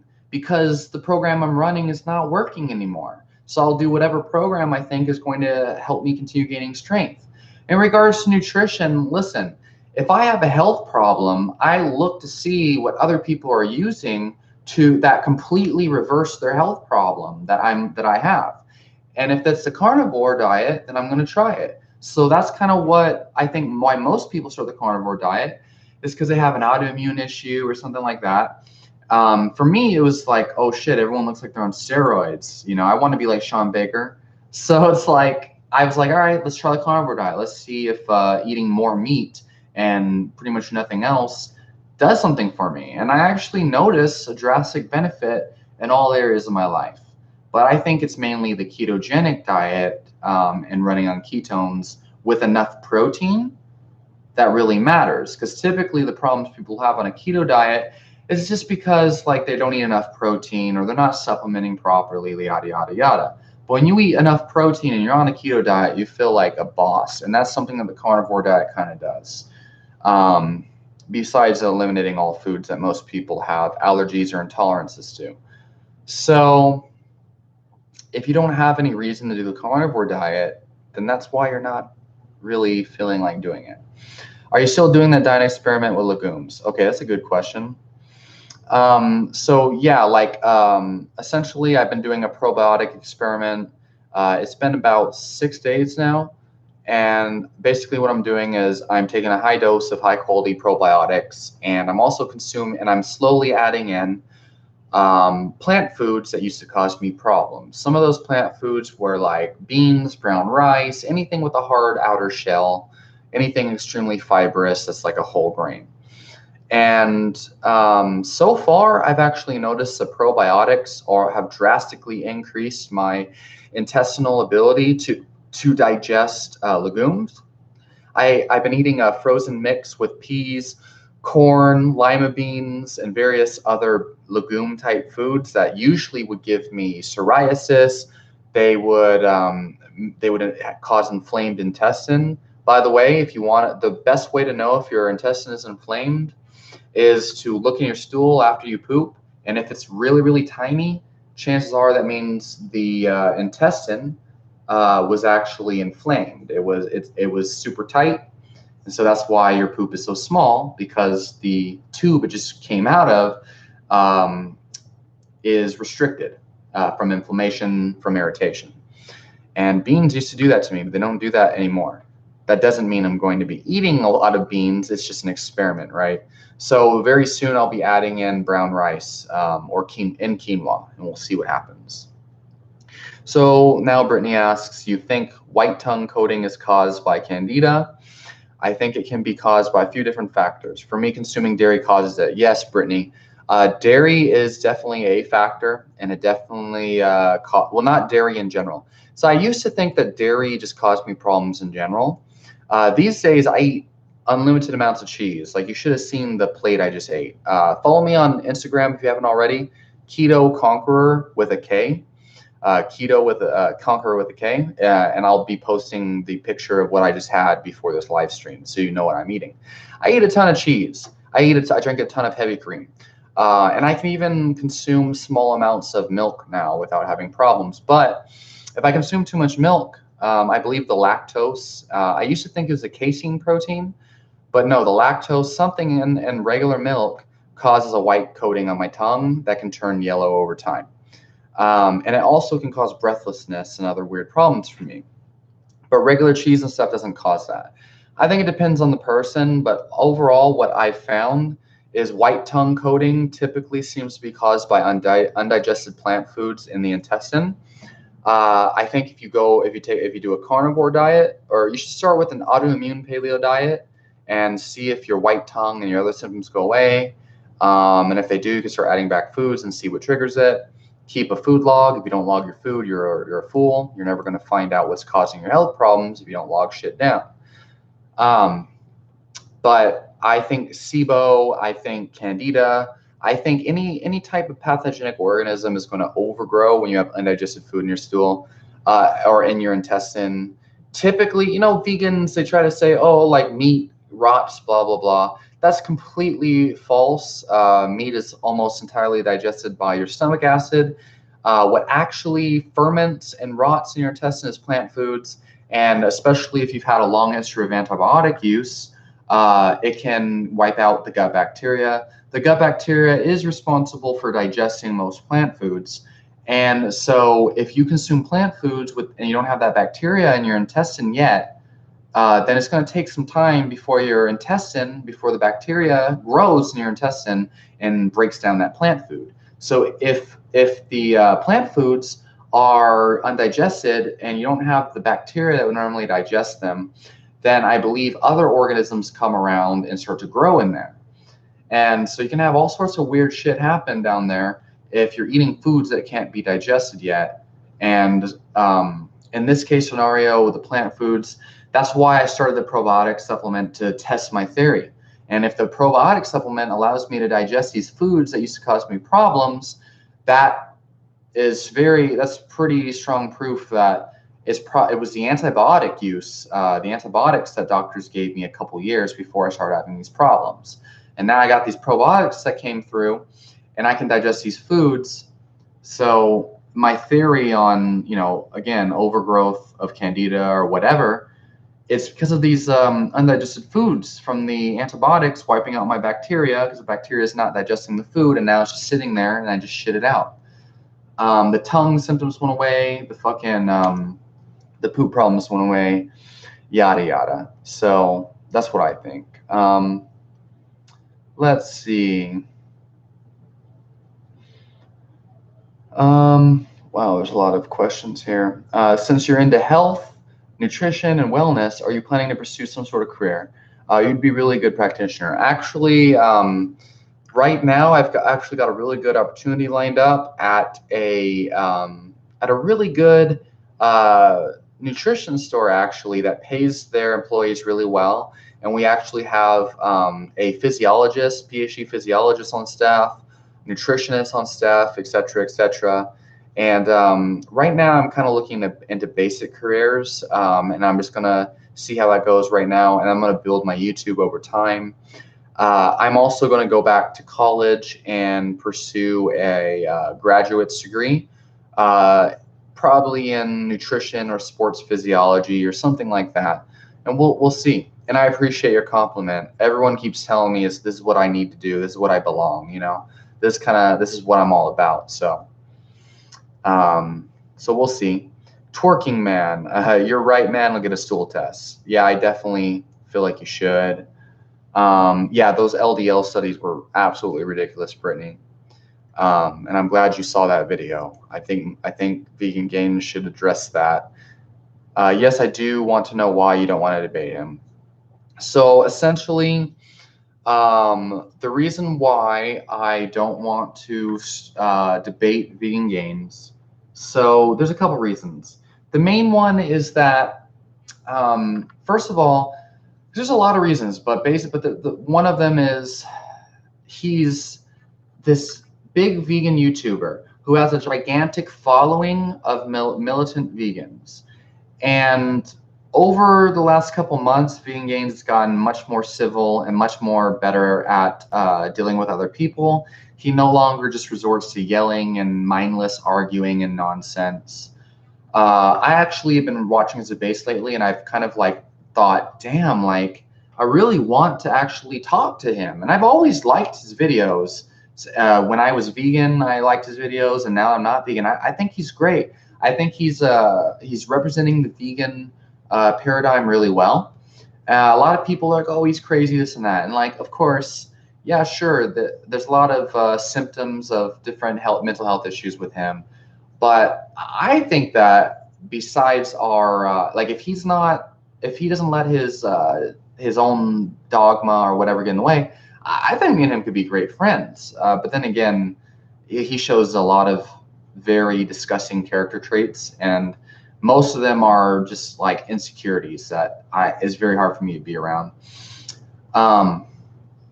And I don't think I could be around that for very long without like cussing him out or something, telling him to wake the fuck up, and be a man, some dumb shit. But the reason why I don't want to debate him is because everyone that watches the debate, they're only going to subscribe to their own dogma. That's why. Because you got all of his vegan followers that are going to think I'm a dumbass, and no matter what I say, like I could have some legitimate arguments. I can be like the best pro meat guy on Vegan Gains debates ever. Because let's face it, Sverige, like I don't mind him, but he's not very logical. And I just watched one of Vegan Gains debates with him today, and he wasn't logic. He wasn't understanding Vegan Gains' points, and it's like, dude. Anyway, I could be the most logical motherfucker that ever like existed on the Vegan Gains podcast or debates or whatever, and I can have some great points and whatever. And Vegan Gains might even say, "Wow, like that's a great point. I wasn't ready for this one. You're right. I agree with you," or something. But all of his followers, they're not going to give a damn if I'm right or wrong. And that's the thing that I've kind of noticed, because I've been on all sides of this dogma. I've been vegan. I've been paleo. I've been keto. I've been paleo and then anti-keto. I've been anti-keto. I was anti-keto a long time before I started keto. And I said all the same shit everyone else does. Like, oh, it's going to increase your cortisol. It's going to kill you. Oh, like you're going to feel stressed, blah, blah, blah. It's going to kill your exercise performance. The thing is, then I tried keto. I did it properly. And now I'm like, holy shit, it's the best thing ever. So I've been dogmatic. I know what that does to the brain. So if I'm on fucking Vegan Gains' damn debate, none of those motherfuckers are gonna understand what I'm saying. They're only going to just be like, oh yeah, Vegan Gains, man. Fucking vegan logic kills carnivore nonsense every time. Just some dumb bullshit that's like, guy, you don't even read science. None of his followers actually read the damn studies he posts. And if they do, they have their own bias. So like, that's one reason. That whole thing is just a pack of idiots. Not to say vegans are idiots, but it's just the vast majority of followers of any dogmatic, any nutritional paradigm. They only give a damn about the information that supports their own paradigm. And some of them are worse than others, like these raw vegans that come on here telling me it's all about karma and this and that, when there's no way you can prove karma exists. So why the fuck are you going to eat fucking just fruits all your life and deteriorate and then somehow become part of Sverige's epitome of malnourishment, volume 7 or something? Why would you do that just because of karma? You're going to appear on a Sverige video with your malnourished ass because karma said so. Anyway, so yeah, the dogma is a big one. The other thing is that I don't really give a fuck whether Vegan Gains agrees with me or not. I feel like he knows that a lot of his claims have very weak evidence, and he just doesn't. I mean, he could start eating meat and then not admit that he's eating meat now and still push the vegan agenda. He knows that to have a good following, he has to be militant. He has to be confident in his belief system. And so he could agree with me but not admit it on camera, because he knows that he'll lose his followers, because all of his followers are relying on his debunking ability, and they want to see a carnivore dieter get exposed. They don't care about the truth. They want to see some motherfucker get exposed, and they're counting on Vegan Gains to do it. I want to have a great friendly conversation with Vegan Gains. I think he's cool, and he has a great sense of music. I think some of his humor is pretty good. Also, I'd love to spar with him and show him what happens. I'd love to spar with him and show him that his 1 week of Muay Thai and Jiu Jitsu didn't really do jack shit. He's always telling people, "Oh yeah, I want to fight you guys." Like, I'll have an MMA match with him. I'll spar. Well, I'd like to have a couple friendly sparring sessions with him. He can go 75%. I'll go 35. And I don't see him like doing very good. And then we can have like a friendly conversation afterwards, kind of like how he did with like Clarence Kennedy or Omar Isuf or something. I don't know. I'd like to just be friends with the guy, and I would love to see if he can actually back up his fight challenges. I've been doing MMA for long enough, and I don't think he even does powerlifting. Have you seen his fucking strength? It sounds like I'm talking shit about him, but I have a lot of criticisms of him. I'd love to just hang out with the motherfucker, and I'd love to talk about him. I'd love to exchange ideas. I think there's a lot of very valid points as to why people do carnivore diet, and I think that Vegan Gains shouldn't label them as completely stupid and whatnot. I think his condescending attitude is not helping his personal growth, and it's probably a big reason why he has social anxiety and all these problems. And I think pretty much everything I'm going to tell him, he's going to give me all of his studies, and I'm going to be like, healthy user bias, motherfucker, because that's the vast majority of what his studies show. When you see and I have videos about this, when you see a study that says vegans have less heart disease than meat eaters, blah blah blah. Okay, generally red meat eaters are not health conscious people, and vegans are generally health conscious people. Otherwise, they're doing it for ethic reasons, but typically vegans are more health conscious than others. And typically, even if you go vegan for ethical reasons, most people, not everyone, there's a lot of junk food, fat fuck vegans, but typically vegans care more about health than the red meat eaters in these studies. And so typically what these correlation studies, the Seventh-day Adventists, even though again that's religious reasons, and then the Seventh-day Adventist studies, they showed the fish eaters have less all-cause mortality, which contradicts Vegan Gains' vegan propaganda. But essentially, it's health conscious people have greater health outcomes than non-health conscious people. Okay, and that's the healthy user bias that plagues the majority of the studies he brings up. And then he's going to bring up the LDL study. And I don't know how if he is so confident in his LDL study that shows 2 people with 70 milligrams of LDL per deciliter or lower, if he's confident that this study that shows these 2 people have low cholesterol, have less heart disease than the 500 people that have like an LDL of 160. If he's confident that that's good evidence for why meat causes heart disease, butter causes heart disease, then why would I want to subject myself to that?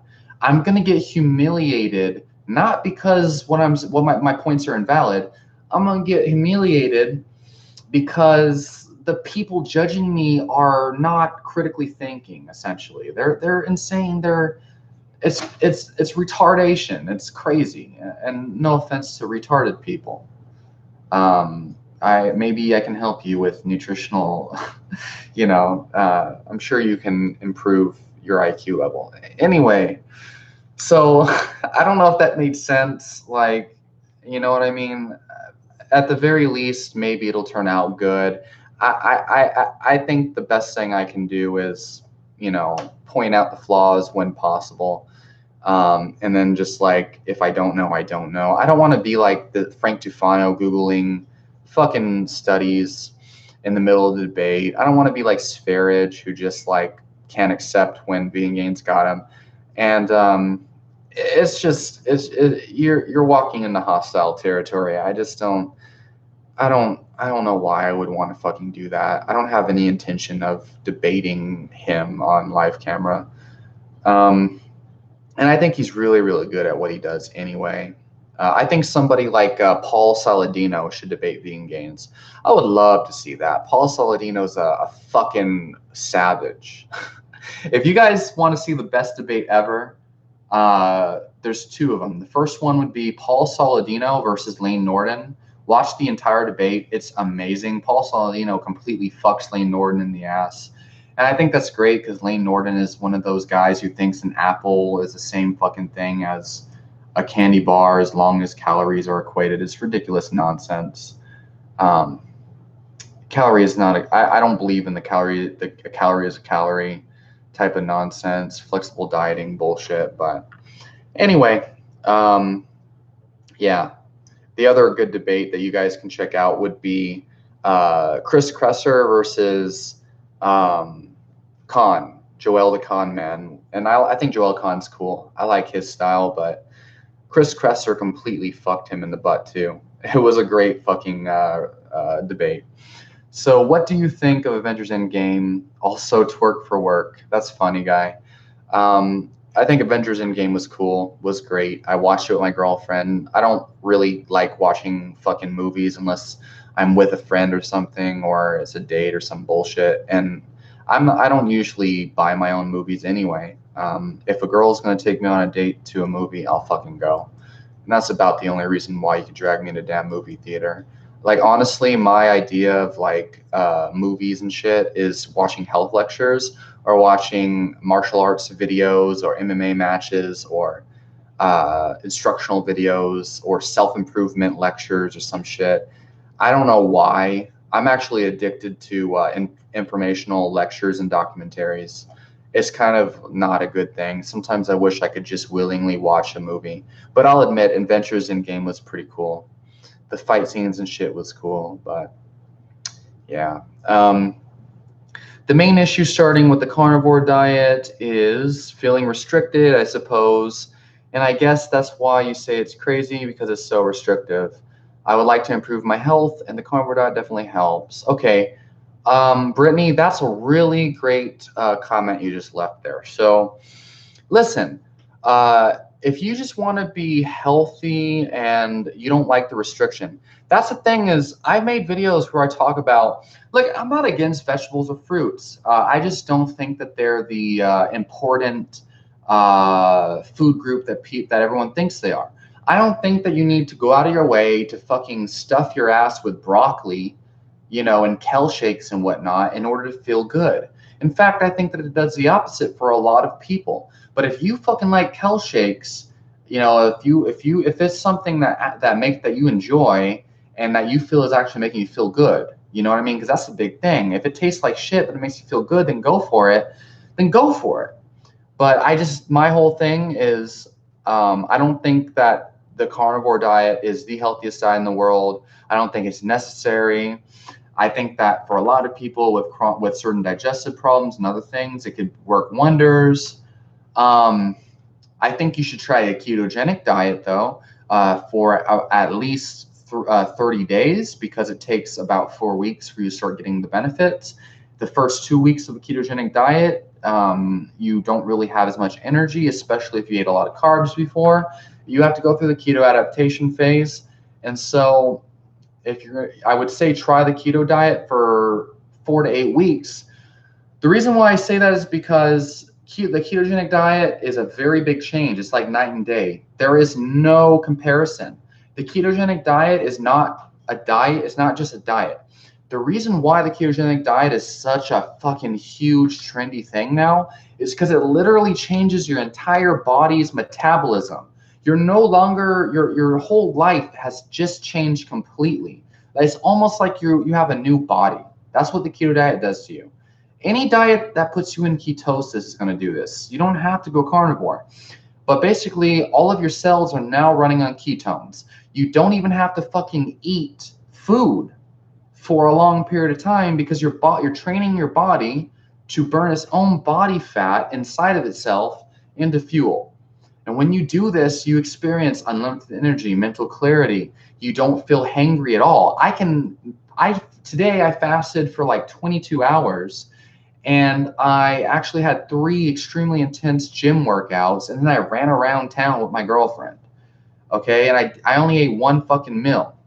And I think I had bulletproof coffee, like, so that doesn't really count as a fast, but so I can work out multiple times while not eating jack shit. And not to mention, I'm intermediate, almost advanced power lifter. Now starting a max lifting every day, along with I would say intermediate, almost. I'm a pretty damn good kickboxer now, training 2 to 3 times every single fucking day in my damn life on a ketogenic diet with no carbs, and I've noticed nothing but improvements. So all I'm saying is you should try the ketogenic diet. It's less restrictive than a carnivore, and just try it to see like why I'm so enthusiastic about it, and see what kind of effects it gives you.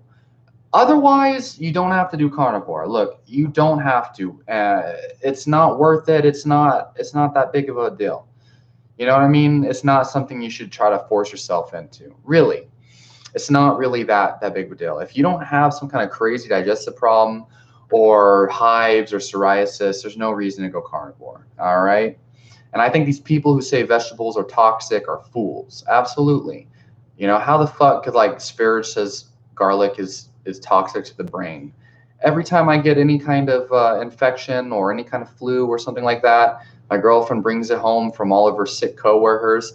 I take raw garlic, prepared properly. Within 2 to 3 days, my sickness is gone, and so is hers, while all of her coworkers are still fucking sick. So fruits and vegetables can be medicine. Um, and yeah, I think the paleo diet is a better approach. Just eat whole foods. Just eat whole foods, and I would say cut down on the amount of grains that you eat. Okay. So let's see. Oh man, lots of questions, you guys. Let's see. I took 180 billion live cultures probiotic from 90 billion for a couple days. Bloating got worse. Well, I don't know. It depends on the type of probiotic. If it has prebiotics in it, that's why your bloating got worse. Took 90 billion and your bloating decreased 180. Well, I would say if 90 billion decreased your bloating, then just stick with 90 billion. 180 billion is a massive dose, and if you take that for longer than a week, you're overdoing it. Keep in mind, bloating is typically caused by bacterial fermentation in your gut. Brittany says probiotics have also caused digestive issues for me. Some people get issues from those things. I think it depends on. I mean, first of all, you have to take them on an empty stomach, by the way, so that could be something.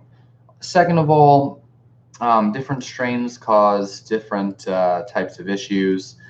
If anything, I would say lessen the dosage and see if that helps. 90 billion is still a pretty therapeutic dose, and you should only, whether it bloats you or not, the bloating might go away. That's the other thing, because keep in mind, bloating is caused by bacterial fermentation in your gut typically, which produce methane and other gases.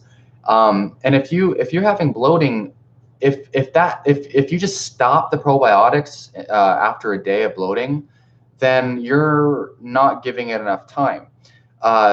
What might be happening is that your gut is obviously when you introduce a bunch of plant foods and fiber into your intestine, gut bacteria is created, and when gut bacteria is created, you'll have diarrhea, you'll have constipation, you'll have more farting, flatulence, and you'll also have bloating. That's caused by the bacteria taking root in your intestine.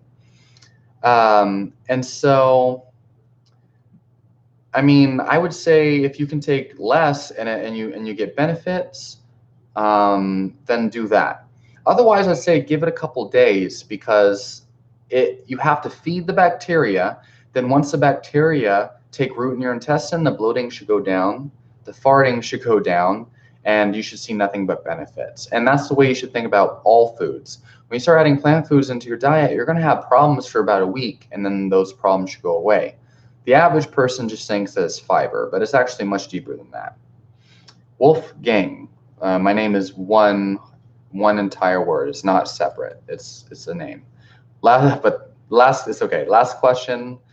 Is there a specific reason why the lower part of my belly bloats but not the other half?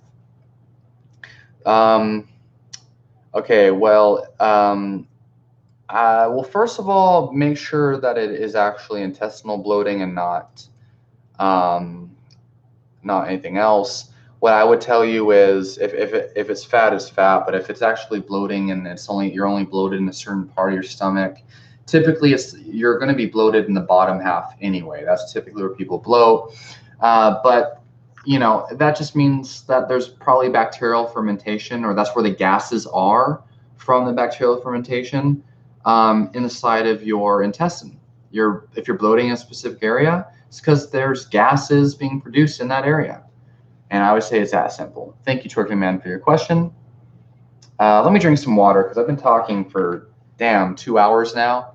That's what I love about live Q&As is that I pass the time so fast and don't even realize it.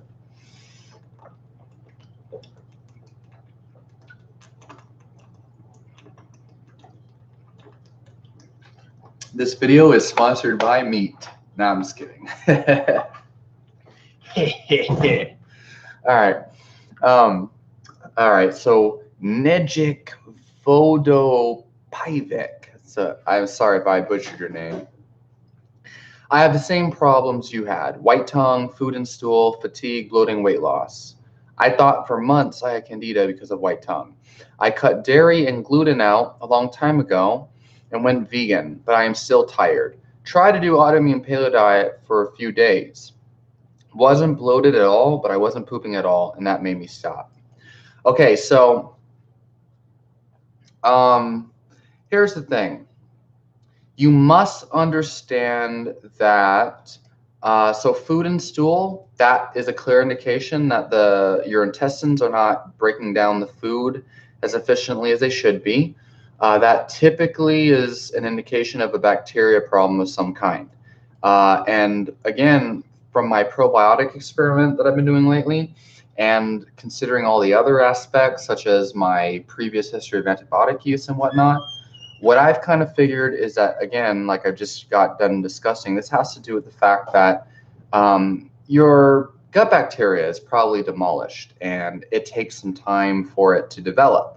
Now, for me personally, I actually have been following a ketogenic and even a carnivore diet for quite some time now, on and off, pretty much for 6 months now. I've been switching between keto and carnivore. And so whatever bacteria was in my intestines, so I think that the white tongue, I think that a lot of the bloating and the intestinal inflammation stuff is caused by pathogenic bacteria. So I think that I killed that off with my low-carb keto diet. I know all the symptoms went away. I think I killed off whatever it was, and now I'm adding the probiotics back in, and I can eat those beans and stuff, and I don't have these symptoms that I used to have that you just mentioned.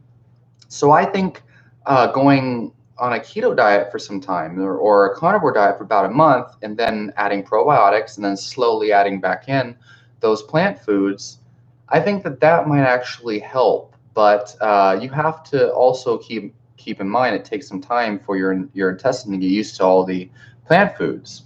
And you say you tried the autoimmune paleo diet for a few days and you weren't pooping. Okay, so listen.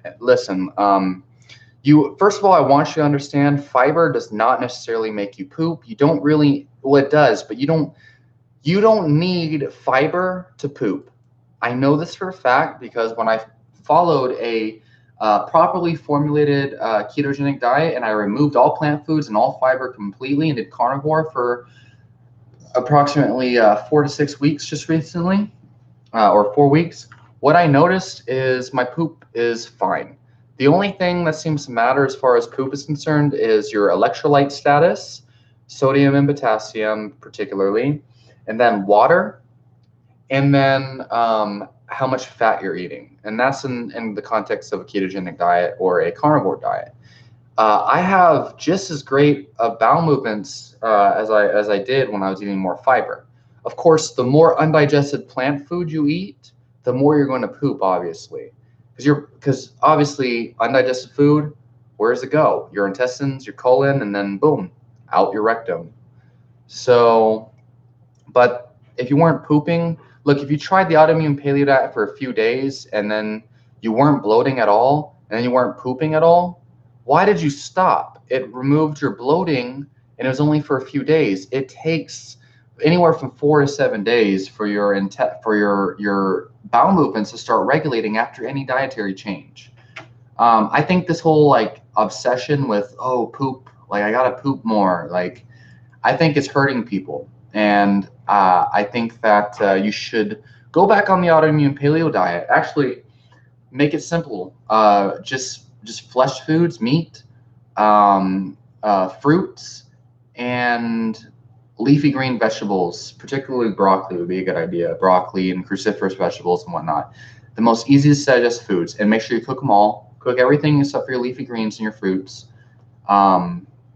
Do that for 2 weeks and come back to me. I guarantee you all of your problems will go away. The problem is you only did the autoimmune paleo diet for a few days. I didn't stop because I couldn't poop. Okay, I kept going, and after about 7 days, I started pooping again. 2 things you can do to get yourself to start pooping: just remove all fiber, or eat more. Eat more broccoli fiber is what always makes me go poop if I really give a damn, which I don't even care as much anymore. Another thing is magnesium citrate, as well as making sure your sodium and potassium levels are on check. Buy NuSalt potassium citrate and mix half of a teaspoon of regular sea salt, and then 1/4 of a teaspoon of potassium citrate, and mix it in about 32 ounces of water. Drink it down, and you have your electrolytes probably for the entire day. Let's see. Yeah, Paul Saladino debated vegan gains. It would be absolutely fantastic. I think would you quit giving people like a view of your naked body, Lupita? What are you talking about? I have clothes on. Whatever, you and your whatever. Sorry, guys. I didn't mean. I know I have Christian followers on here. Anyway, yeah, Paul Saladino would be great. So Brittany says, I have already been following a ketogenic diet on and off for about 4 years, and I've had good success with it. I'm just curious about how a carnivore diet would affect me and have better benefits. I mean, if you're curious about that, go ahead and try it for a while. I always hear these experts say the carnivore diet is a trap, because once you start, you don't stop, because typically people, they're like, oh, I just want to do carnivore for a little while, see how it affects me. And then you become so addicted to the benefits, you're like it's like, holy shit, like I feel better than ever in my life, and I just don't want to ever change. But just try it, and if you just can't stick to it, don't worry about it. Otherwise, like, if you ask, like, oh, like, how do you make this change? Just fucking do it for 7 days. There's really no other advice I can give you. If you don't have an intention, like if you don't really have like a health problem you're trying to reverse with it, then you don't have the same kind of motivation. Like if you have type 2 diabetes and you need to reverse the disease, and that's the motivation. And if you're not, the type of people that really need to change are the ones that typically don't. The people that are like, oh, I have type 2 diabetes, but my doctor says diet doesn't help it, blah, blah, blah. So I'm just not going to worry about my diet. I'm going to do insulin shots. Those are the dumb motherfuckers who really need to wake the fuck up and research. You know what I mean? Even vegan diets reverse diabetes, surprisingly. Calorically restricted diets reverse diabetes. Obviously, keto diets do too. So intermittent fasting, 1 meal a day, can cure diabetes over time. So anyway, haven't been following keto for a while. Yeah, so again, the ketogenic diet is something that you've got to follow for. Watch my video on properly formulated ketogenic diet. Keep in mind, keto diet, it takes about 3 days for your body to start producing ketones, and then it takes about 2 to 8 weeks for your body to start using ketones as energy. And within the first 2 weeks, you'll typically feel kind of low on energy and have all these side effects. Make sure you supplement minerals and things properly. You eat enough calories, you eat enough fat, and you won't have as many problems. But then after a while, you get used to it. But it takes about 2 weeks for you to start really feeling the benefits of a keto diet. So, people they typically will consume low amounts of carbs on a keto diet. They'll consume just a little bit of rice here, a little bit of sugar there, a little bit of oatmeal, a little bit of fruit. And what people don't realize is, dude, if you're not under 20 grams of net carbs per day, you're not doing a ketogenic diet. And if your body is not in ketosis, then it's not going to keto adapt, and you're not really doing a ketogenic diet. And that's important. Like if we're saying, oh, I'm doing a low carb diet, you don't have to worry as much. But we're specifically trying to induce ketosis in the body by restricting carbs. There is no place for starches and fruits in a ketogenic diet, especially in the first month, even though some people do like oranges or lemons or some shit, berries. Let's see. My biggest issue is giving up sugar. Haven't eaten grains, but I have a major sweet tooth. She says, anyway, I have to call tonight. Thank you for addressing all my questions. I greatly appreciate it. Yeah, of course. Anytime you have any questions, hit me up on Instagram, Keto Conqueror, Conqueror with a K. Or leave me a question on some of my videos. Let's see now. Okay, Twerking Man. How long should one take probiotics to heal gut health? I understand it may be different for different people, but roughly how long? So for me personally, what I believe is, for some people, probiotics might not be the answer that they need.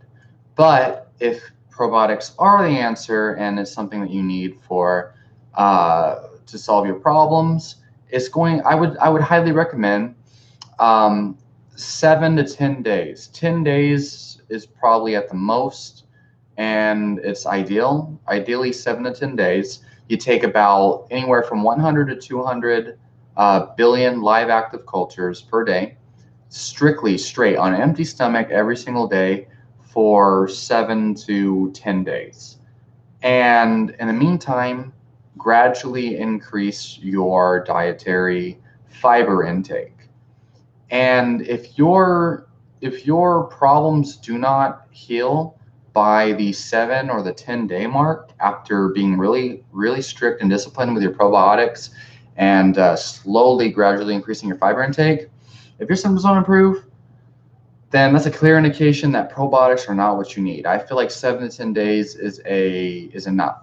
And and that's actually one of the reasons why I kind of gave up on probiotics a long time ago, is because it's just so damn confusing, and you don't even know if these probiotics are alive by the time they reach your damn intestine, or by the time they reach your health food store, by the time they reach your refrigerator. So, but I say give it one really good shot for about 7 days.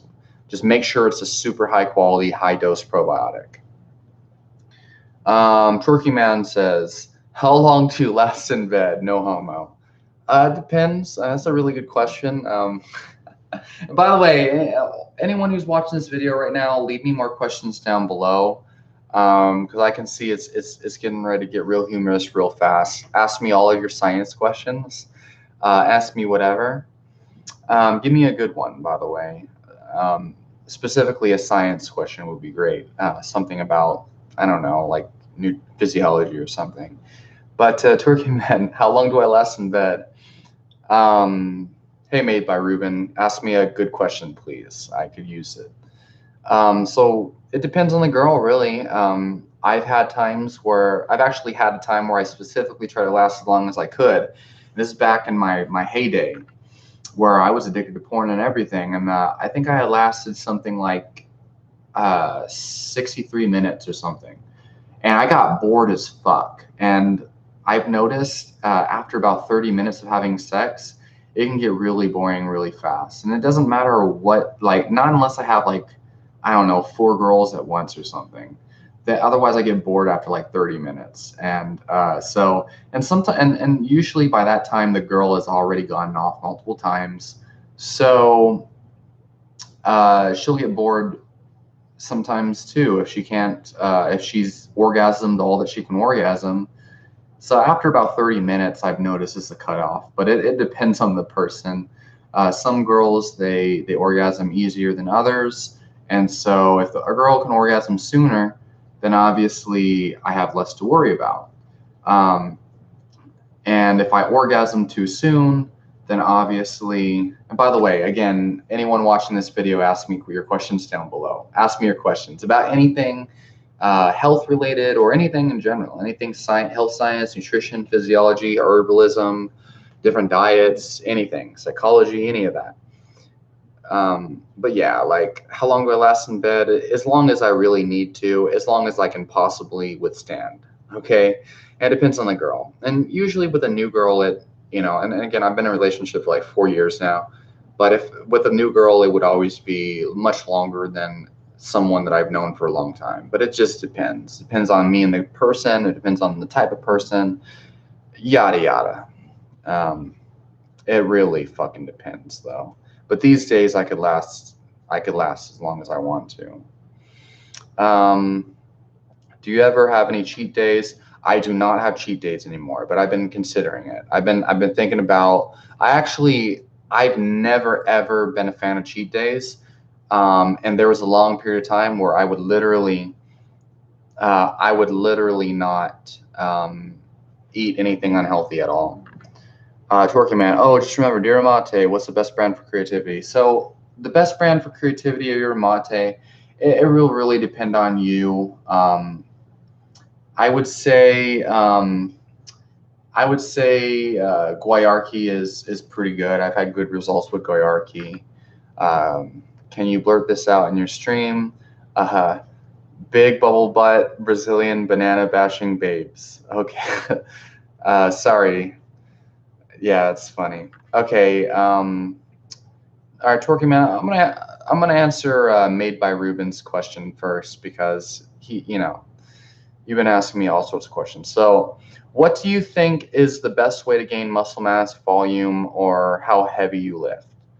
And have you ever used the other answer? Blah blah blah. So, listen, I can answer this shit conclusively. The best way to gain muscle mass. So when you're talking about hypertrophy, you're talking about muscle mass. Typically, that has everything to do with volume in general. Now, I'm not saying lifting heavier does not induce hypertrophy, but gaining muscle mass is the amount of work you do in general. I personally have noticed in myself and my own clients and people that I've coached, really heavy sets of 5 and then a lot of volume on accessory work afterwards induces amazing hypertrophy. For me personally, I have gigantic legs, and all I ever have done is max deadlifts, max squats, and that's all that I needed to grow my legs. So I don't know if it's a good shot of these damn legs or not. But I got pretty big legs, I think. A lot of people always tell me I have great legs. I would say volume. I would say volume, and I would say intensity as well. But the more work you do, the more muscle mass you'll have. I would say it just depends. I say, so on a rate of perceived exertion scale, you want to be working in the 8, RPE 8, okay? You want to be working around RPE 8, okay? At the minimum, RPE 7.5. And you want to be, you want to do as much work, as much volume as you can, over RPE 8, okay? So rate of perceived exertion. So if you do as much sets and reps as you can on whatever exercises, and you're working with at least with 2 reps in the tank or less, then you're going to induce hypertrophy. And I think that's the best approach. The more intensity, though, the better off. The body will adapt much faster when you put it through hell. But volume, volume, volume, and you're going to hear that with everybody. But you're talking to somebody who does powerlifting. I'm a big advocate of the Bulgarian method of squat every day. So I'm really big on what you would call intensity, what you would call how heavy you lift. Do you like reishi mushroom and chaga mushroom? If so, what's your experiences with them? So chaga I haven't really messed with. I haven't really tried. Reishi mushroom I've had great experiences with. I feel a great sense of well-being. I feel a great sense of connectiveness with the rest of the world around me. With reishi, you must make sure it is the fruiting body and not the mycelium. If you use the mycelium, chances are you're not going to really have nearly as much of the benefits that most people talk about. You want to get the fruiting body. Do you like Tongkat Ali? Wait a second. Yeah, do you like Tongkat Ali? So I've tried Tongkat Ali before, and it kind of just made me feel kind of depressed. I think Suma root actually kind of gave me more of a what you would think of, what we call a testosterone boost. I noticed greater strength increase in my lifts.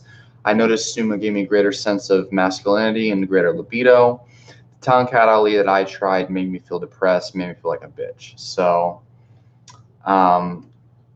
honestly, it depends on what you're looking for. I could recommend you something that I would think is better. But a lot of people that use the 200-to-1 Long Jack 100 extract or Tongkat Ali, they tend to have great results. Have you ever used deer antler? Sumo root? Okay, so spell it. S-U-M-A, Suma root. So have you ever used deer antler? So my friend, who's a Chinese medicine doctor and also has been working at a health food store for a long time, he's fucking had he's tried all the new supplements that come out. Not that deer antler is new or anything. And so I haven't used deer antler, but he has. And what he says is deer antler seems to help speed the healing of wounds really fast. This is what he told me. And he has tinctures of deer antler that he made himself, just like laying around in his house and whatnot, all over the place, or on his room and in his pantry. And he says it's really, really good for speeding the healing of wounds, but says you got to be really, really careful because of the potential for IGF-1 or something like that increasing, and cancer growth or some nonsense. Also increasing the libido, increasing the just your overall masculine drive. There's a reason why deer antler tends to be super expensive. But I should probably try that and see what kind of benefits. It's something I haven't really researched much because I just haven't really came across it as far as what's going to benefit me.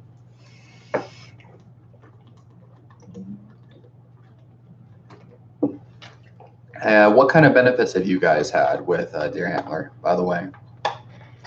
You remind me of Kratos. That's funny, Kratos. For some reason, I'm thinking of Thanos. But that's funny. For some reason, someone told me I remind them of Trevor from Grand Theft Auto 5, which I think is funny. Okay, so bananas and fruits. Are bananas and fruits high in sugar allowed for an autoimmune paleo diet? So bananas and fruits, yes, they are allowed an autoimmune paleo diet. Because autoimmune paleo diet, what it basically is attempting to do is reduce your dietary intake of plant foods that typically will cause autoimmune reactions. And typically, it's not the carbohydrates or the sugar that is considered to be a trigger for these autoimmune conditions in the context of the autoimmune paleo diet. I'm running out of breath because I've been talking for 2.5 hours, but so they are allowed. What I would tell you is to just do the autoimmune paleo diet and go ahead and eat your bananas, eat your higher carbohydrate foods. Try it for 7 to 14 days, see what happens. And if your symptoms don't improve and your constipation does not get better, then, say screw it. But yes, bananas and stuff are allowed. I would say maybe even go a step further and, I don't know, try a ketogenic diet later on, but it's not necessary. Um, there's a lot of possibilities that could be going on with why you're experiencing those symptoms, by the way. But I would say look at my probiotic video, and also be on a lookout for my video in the future where I talk about the effects of my probiotic experiment.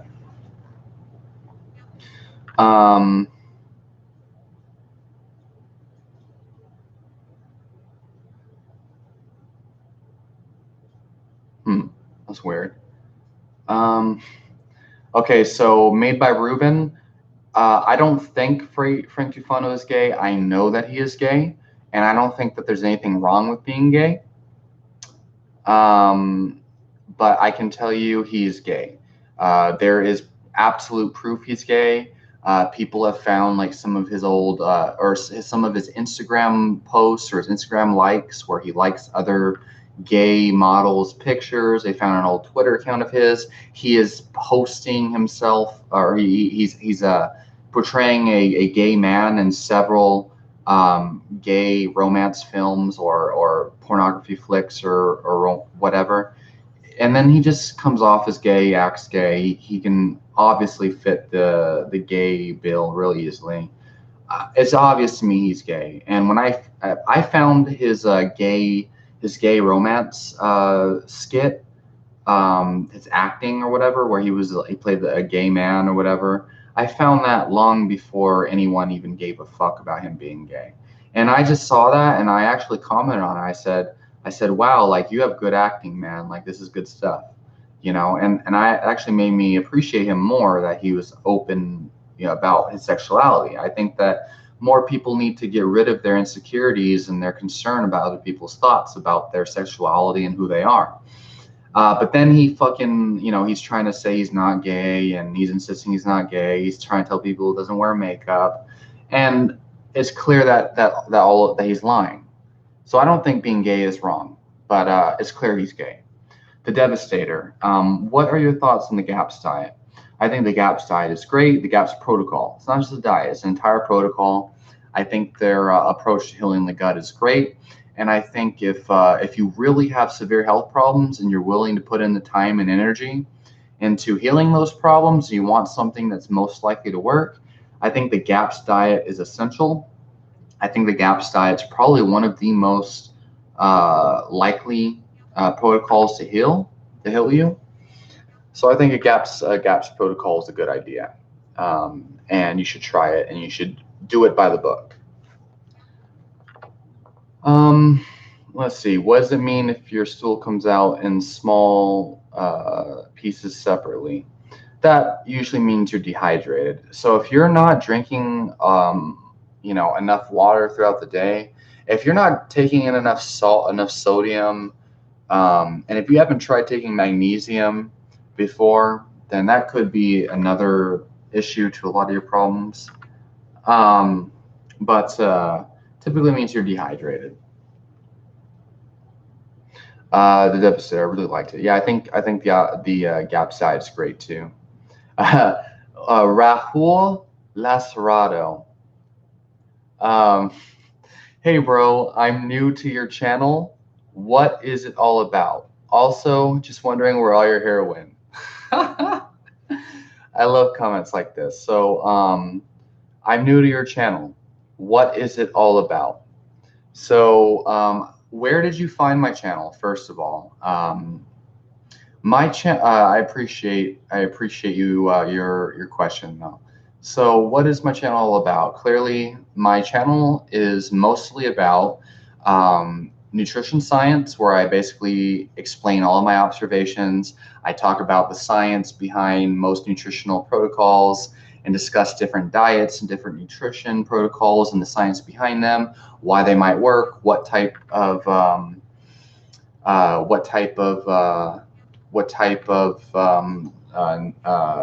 conditions can different diets cure? And I talk a lot about supplements, herbs, amino acids, and especially if I've tried certain herbs and things, I talk about what they did for me, the benefits of each of them. And then also amino acids and different experiments that I do. I'm constantly experimenting. Uh, you know, Originally I started this channel to document my health progress because I was reversing a bunch of mysterious illnesses, and it kind of just transformed into like an extreme hobby that I do, where I just enjoy talking about health and I enjoy helping other people. And so I talk a little bit about, exercise, science, and stuff like that. And I just talk about psychology, motivation, insights, pornography, and the side effects of it, no fap, hormones, and yeah, because I've literally studied for hours and hours and hours for the last, what, like 5 years of my life, studying all this crap. And I think I have a pretty realistic idea of the bigger picture of health and all these subjects than the vast majority of people on fucking YouTube. So if I understand health better than the vast majority of people on YouTube, I think I owe it to society to fucking talk about it. So that's pretty much what my channel is all about. Not to say I know everything. So wondering where all your hair went. Honestly, I'm gonna be completely honest. I made videos about this in the past. I really don't know where my hair went, and I don't give a damn fuck at all anymore. The thing is, when I used to give a damn about my hair, I used to really be attached to it. I was thinking that without my hair, I wouldn't be as cool or something weird like that. All this kind of weird shit. I really, really, really hated the fact that I was losing my hair for a long time. But then, I started dating again, and this is when my hair was really falling out.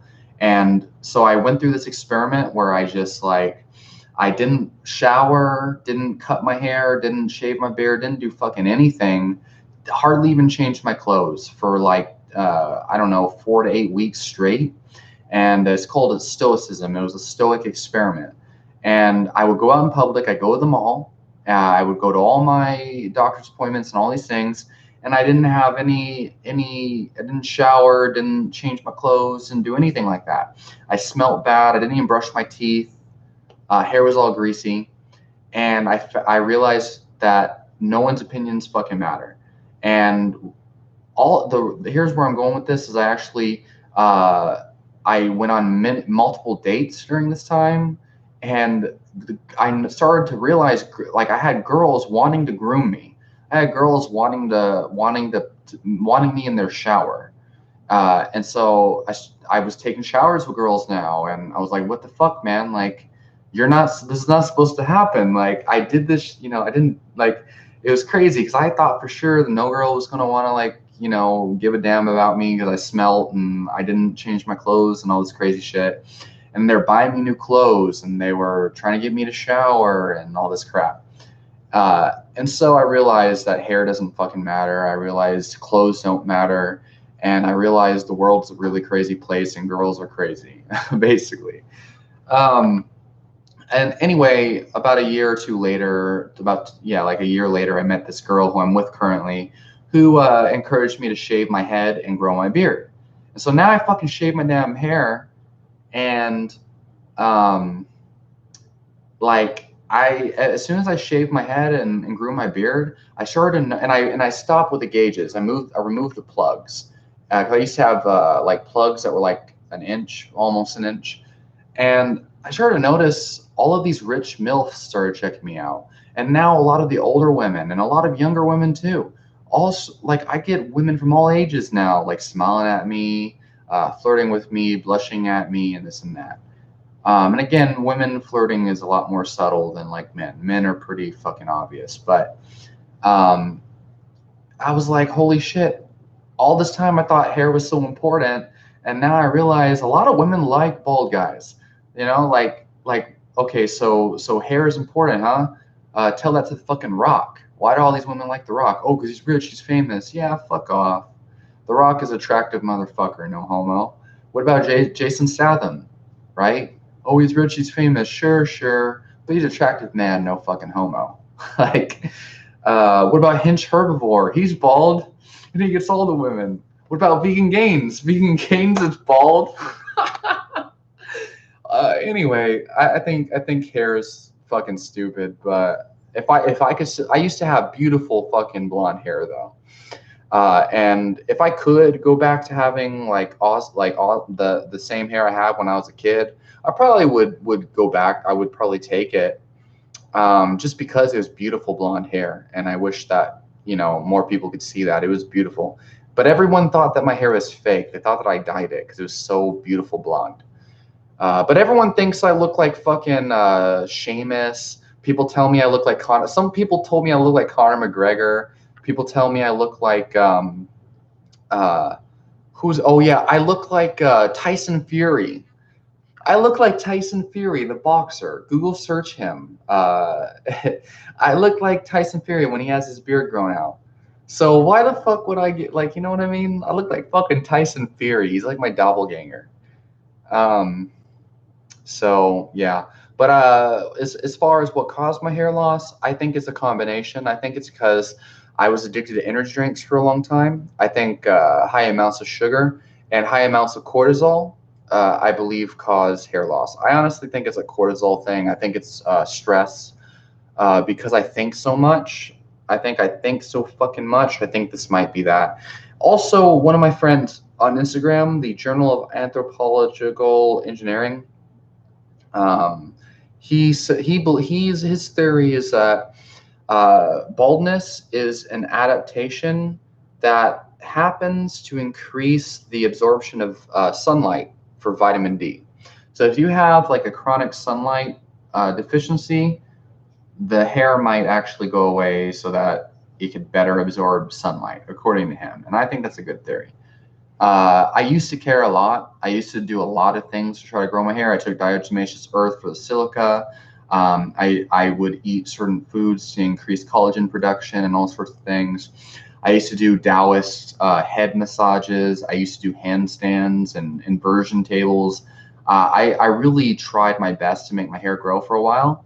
When I first met my girlfriend, I think it was working. I used to put coconut oil in my hair, didn't use shampoo or anything like that for a long time, and my hair was getting thick and whatnot, and it was getting long, but I just gave up. It was a lot of money to buy all the herbs, and Fotai, the Hoshu Wu I was taking for a while to increase my hair growth. I'm sure all of y'all that have been with me this entire live stream know what the fuck Hoshu Wu is. Um, and it was working. It was working. I should have kept with it just for an experiment. Maybe I'll do that. Maybe I'll do like an experiment where I try to grow my hair.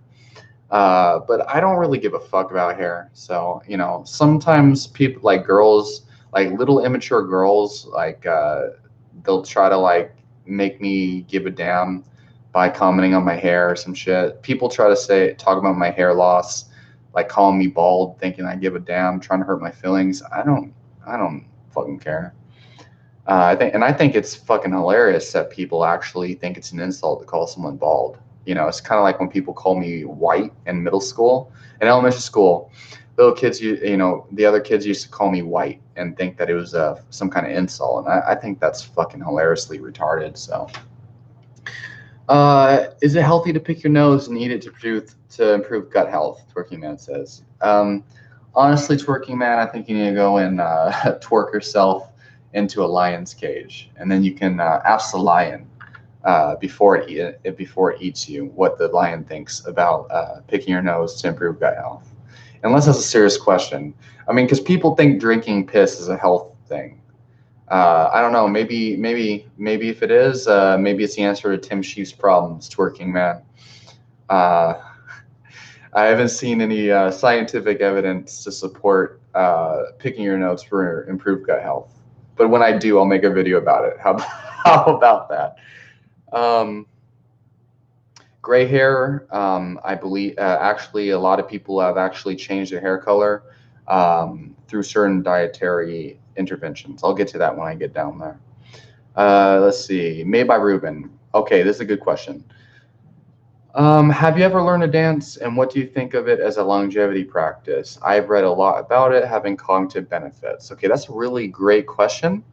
So, for a long time, I'd go to the club or whatever, and I would just do the worm, and I just shake my body and act like a complete doofus. These days, because I do MMA, I'm a really huge fan of Dominic Cruz. Okay, anyone who's in the MMA and the UFC, they know who Dominic Cruz is. I modeled a lot of my footwork. I modeled a lot of my footwork, modeled, modeled a lot of my fucking footwork after Dominic Cruz, and I modeled a lot of my distance control and some of my fighting style and tactics after Conor McGregor. Basically, and a lot of people tell me I look my fighting style reminds them of Conor McGregor, and but so have I learned to dance? Well, if you know anything about Dominic Cruz and his fighting style, you know it looks like he's dancing the whole fucking time, and Tony Ferguson too, right? And so I constantly practice my footwork, and it looks like I'm dancing. Let's see if I can do this right now without falling. See if I can show you a little bit.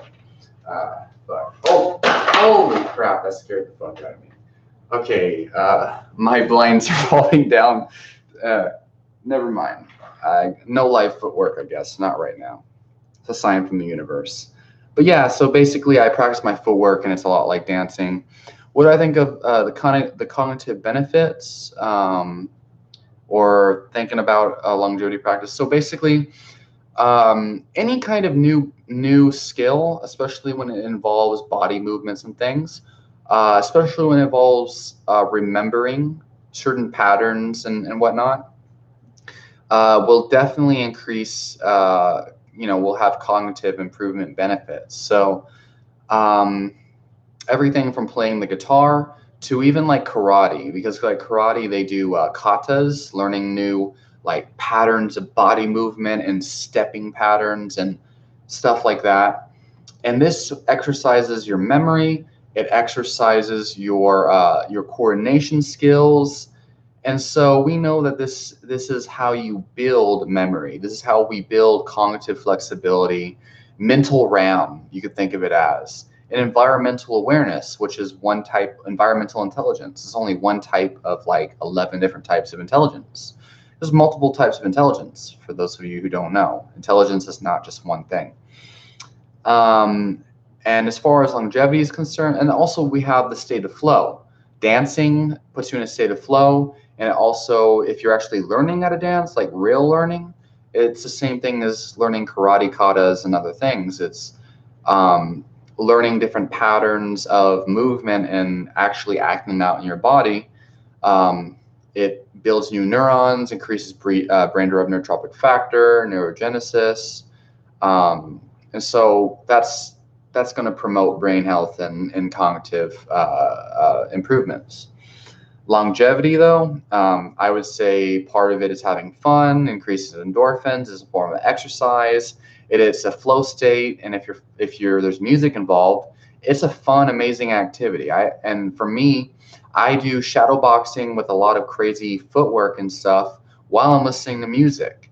But I listen to like I don't know if I listen. Sometimes I listen to Riff Raff today in the gym, and I was using a slip bag. I was moving my head, bobbing and weaving, dancing a little bit while I'm dodging the heavy bag type of thing. Um, while I listen to Riff Raff, diamonds on my wrist and I look like Cupid. The hilarious music gets me in a good mood. Sometimes I listen to Case Strain, hardcore, death metal type stuff, Morbid Angel, Obituary, whatever. So I think dancing, I think music, I think learning new movement patterns is great for longevity and for cognition. Damn, we've been doing this live stream for almost 3 hours. It's pretty dope. How can I still do this, right? Is it the keto diet? Um, the Devastator asks, what do you think of eating a steak a day? I think eating a steak a day is great. If all you're eating is one steak a day, I think you can live on that. I think that you can nourish yourself on one steak every single day for a long period of time. I wouldn't recommend that. I would say eat 2 steaks a day, eat 2 pounds of steak a day, and you'll be all right. Um, Twerking Man, this is the best self-improvement channel ever. It's hilarious because of all the weird questions you've asked me this whole time. But I agree. I mean, who wouldn't want to get on this godlike level of self-improvement where you spent 3 hours answering a shit ton of questions, having a good time, right? And it's 2:20 a.m. where I'm at. I should probably be getting to bed, but I don't give a fuck, honestly. Wolfgang, what have been your experiences with not looking at your phone in the first hour awakening? Um, that's a really good question. So I feel like phone addiction is a really, really bad thing. Uh, I feel like when you train yourself to glance at your phone, just in general, and you're constantly like, and my phone's been here this whole time, didn't even realize it, and you're constantly like looking at you're like looking at your fucking notifications over and over again. It's training your dopamine in your brain to crave this high level of stimulus. So the more you look at your phone, the more you're going to crave the higher level of stimulation. And so this higher level of stimulation from excessive phone usage and constantly looking for notifications and stuff, it's much higher than stopping and smelling the roses in real life. The stimulation from your phone is much higher than talking to your friends or talking to all of you guys on a live stream. You know what I mean? Like, most people lack motivation because their notifications on their phone and their addiction to phone use hijacks it. Very similar to porn usage. And so, especially in regards to, like, so if you wake up, the first hour of waking, I've noticed it sets the tone of your day to become more likely to procrastinate, more likely to be giving into undisciplined actions. What I found is if I wake up and just and purposely do not look at my phone at all, and the longer I wait to look at my phone and check my notifications, the more healthier my dopamine system seem to be for the rest of the day, if that makes sense. And a fun fact, I keep my ringer off all day. I keep my ringer off, and I put my phone on do not disturb mode. And the only time I take it off of silent mode and whatnot is if I'm expecting a call or something. My mother, for example, she has her fucking phone on all the time, 24/7, has her ringer on, and it's on full blast. And she always like schedules time to go and hang out with us and stuff. And we'll be eating together, we'll be getting coffee, we'll be in the middle of a discussion, and her phone will be going off, and it's like her husband or something. And it's like an unimportant, irrelevant thing that could have been suited for a text message. And I feel like phone usage just ruins your concentration. Like, imagine if I would have done this fucking live stream this whole time and I kept my ringer on, and my mom fucking calls, my boss calls or something, and all these people are calling. And it's like how the fuck am I going to deliver all this information to you guys if I have my phone on, or if I'm looking at my phone 24/7, if I'm checking my fucking Facebook? Like, hold on, guys, gotta check my Facebook, right? So it's ridiculous. Let's see.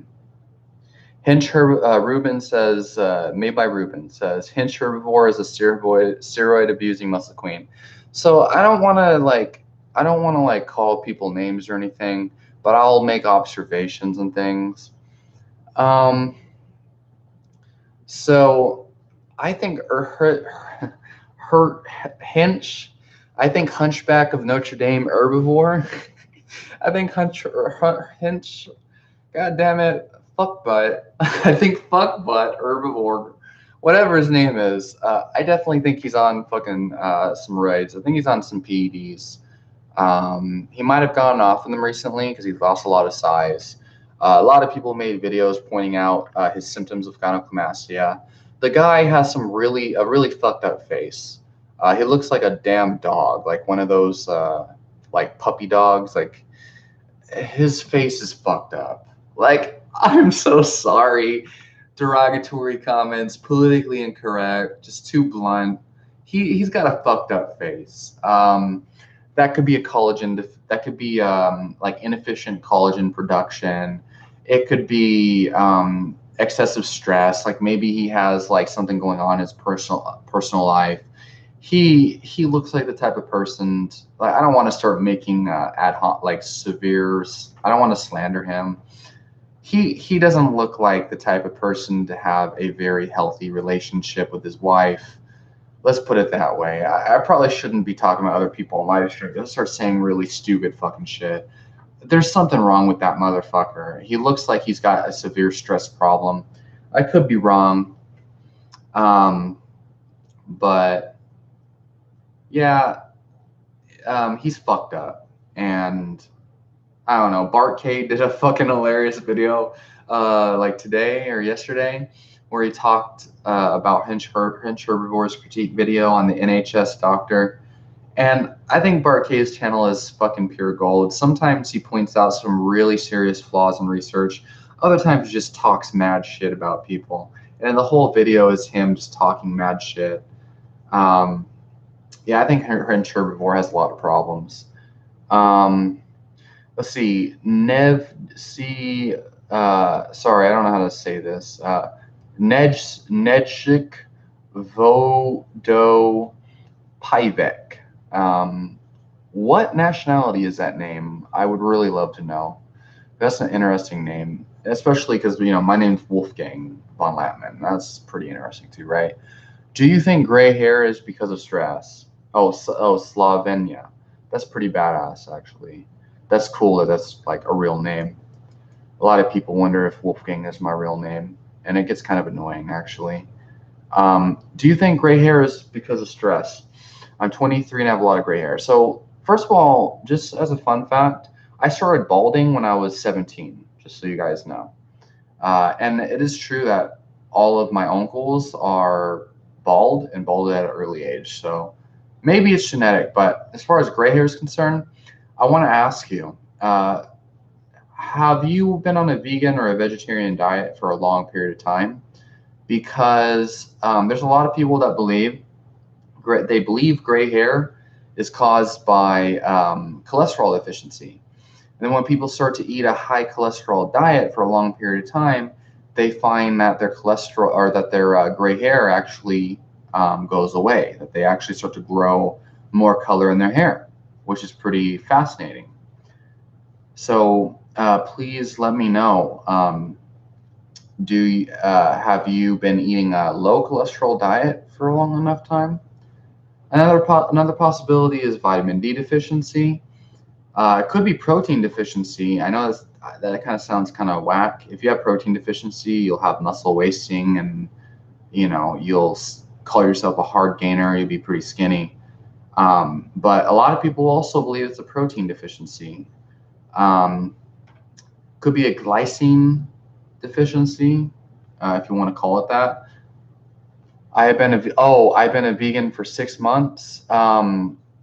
Did your gray hair just start happening? And before you became vegan, did you consume an abnormally high amount of cholesterol? Because again, like I was telling you, so I would look into the cholesterol theory behind gray hair, because I've heard of a lot. I'm going to actually kind of look this up because I'm pretty sure it's cholesterol that a lot of people mention. A lot of people who go on low cholesterol diets. This dumb fuck. Of course, I look up cholesterol and gray hair on Google, and I see the first thing that comes up. They say that gray hair is linked to heart disease, and this is fucking ridiculously stupid. Some people believe that gray hair is caused by cholesterol deficiency. There's other theories too. What I would look up is cure gray hair Reddit. As foolish as it sounds, you'll find a lot of people's experiences on Reddit, and that's a really good starting place for research. Is the anecdotes. But something else to try is Hoshu Wu. It's a tonic herb from Chinese medicine. You want to get the prepared one. If I could recommend a brand, I would recommend Hyperion Herbs. Brandon Gilbert, one of my favorite herbalism practitioners, makes his own herbs extracts now. So I recommend Hoshu Wu. All right, so you guys ask me some more questions, or else I'm just going to go to bed here in a couple minutes. Post whatever questions you guys have down below, and I'll answer them. Give me some good questions or anything you're curious about, anything you really, really want to know. Oh, the Devastator. Thanks for your answers. I think you are very wise and have a lot of the same beliefs as me on food and health. Listen, the Devastator, I really appreciate your comment. I appreciate your questions. Makes me happy I can help people with all this knowledge I've gained for so long. I really love live streams. I like interacting with people and helping them with their health issues. Today, I was at Barnes & Noble. It's like a bookstore in my area with my girlfriend. We were sitting down. I was drinking my bulletproof coffee with brain octane oil, and I ate a bulletproof protein bar type thing. And I was trying to read this book. It's called A Complete Book of Ketones or whatever by this doctor or whatever. And there was this overweight man talking to his friend or whatever. And I could not help but overhear all of his health problems. So he kept talking about how he has abnormal blood count and he has depression and or anxiety. They put him on benzos, which is like the worst medication you can get on. And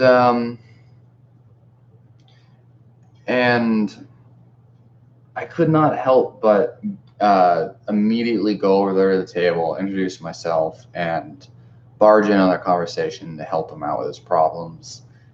I don't know if the guy is really going to like take my advice, but that's just what I love doing. It's like I hear a health problem and it's like, fuck, I have all this advice. I'm damn sure I could help you. So that's kind of like just my urge. It's just what I love doing. So anyway, that's why I make all these videos, right?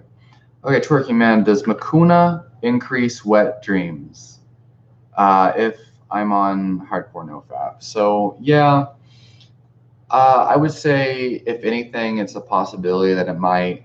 I haven't heard of that being an effect or benefit of Mucuna, but I would say if anything, it probably would. Is a possibility. But again, like if it's something you're concerned about, I would say the benefits of Mucuna far outweigh the negatives. And I'd say get your diet on track. Like if you haven't done like a well formulated ketogenic diet, if you haven't tried an autoimmune paleo diet, I say do that to get rid of your candida problems and stuff. I think that you have some real issues you got to take care of before you start worrying too much about wet dreams and shit. So one more time, listen, you guys, ask me some questions. I see I have 6 viewers right now. I appreciate all you guys, by the way. I appreciate all the questions I've gotten so far. Again, get all your questions out there right now, because otherwise I'm gonna fucking go to bed. Because it's now 2:30 a.m. and it's I've been doing this shit for 3 hours, so I want to hear some more great questions, get them out of the way before I go to bed. So let's see, the Devastator. What do you recommend for high blood pressure? Okay, so high blood pressure is one of those spooky boogeyman conditions that doctors seem to have all wrong. I do not consider high blood pressure a disease state. Your blood pressure is going to go up, it's going to go down every moment of every single day. Every hour, your blood pressure can rise or fall drastically. In fact, an interesting experiment you can do is you can go to a pharmacy, you can go to anywhere where they have one of those free blood pressure sleeves. Practice really slow, relaxed breathing.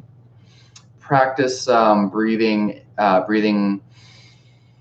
in for 20 seconds, or no, breathing in 10 seconds and then breathe out for 20 seconds and just slow down your breathing and then test your blood pressure. And you'll find that your blood pressure will probably go down by like 20 points, like 20 points systolic, 10 points diastolic, I think. And then try like hyperventilating, and you might notice your blood pressure goes way the fuck up. And that's a drastic change within like 10, like literally like 2 minutes. But anyway, if you have chronic high blood pressure and you have other symptoms too, like heart, like, just other symptoms. So typically, blood pressure problems, they can have many, many causes. So if you're on any kind of pharmaceutical medications, let me know, because pharmaceutical medications tend to be a big cause of high blood pressure. Diuretics, like if you're taking diuretics, you're taking any of these blood pressure or these heart disease medications or anything like that, those can cause high blood pressure. Electrolyte deficiency or electrolyte imbalances is one of the main causes of high blood pressure. If you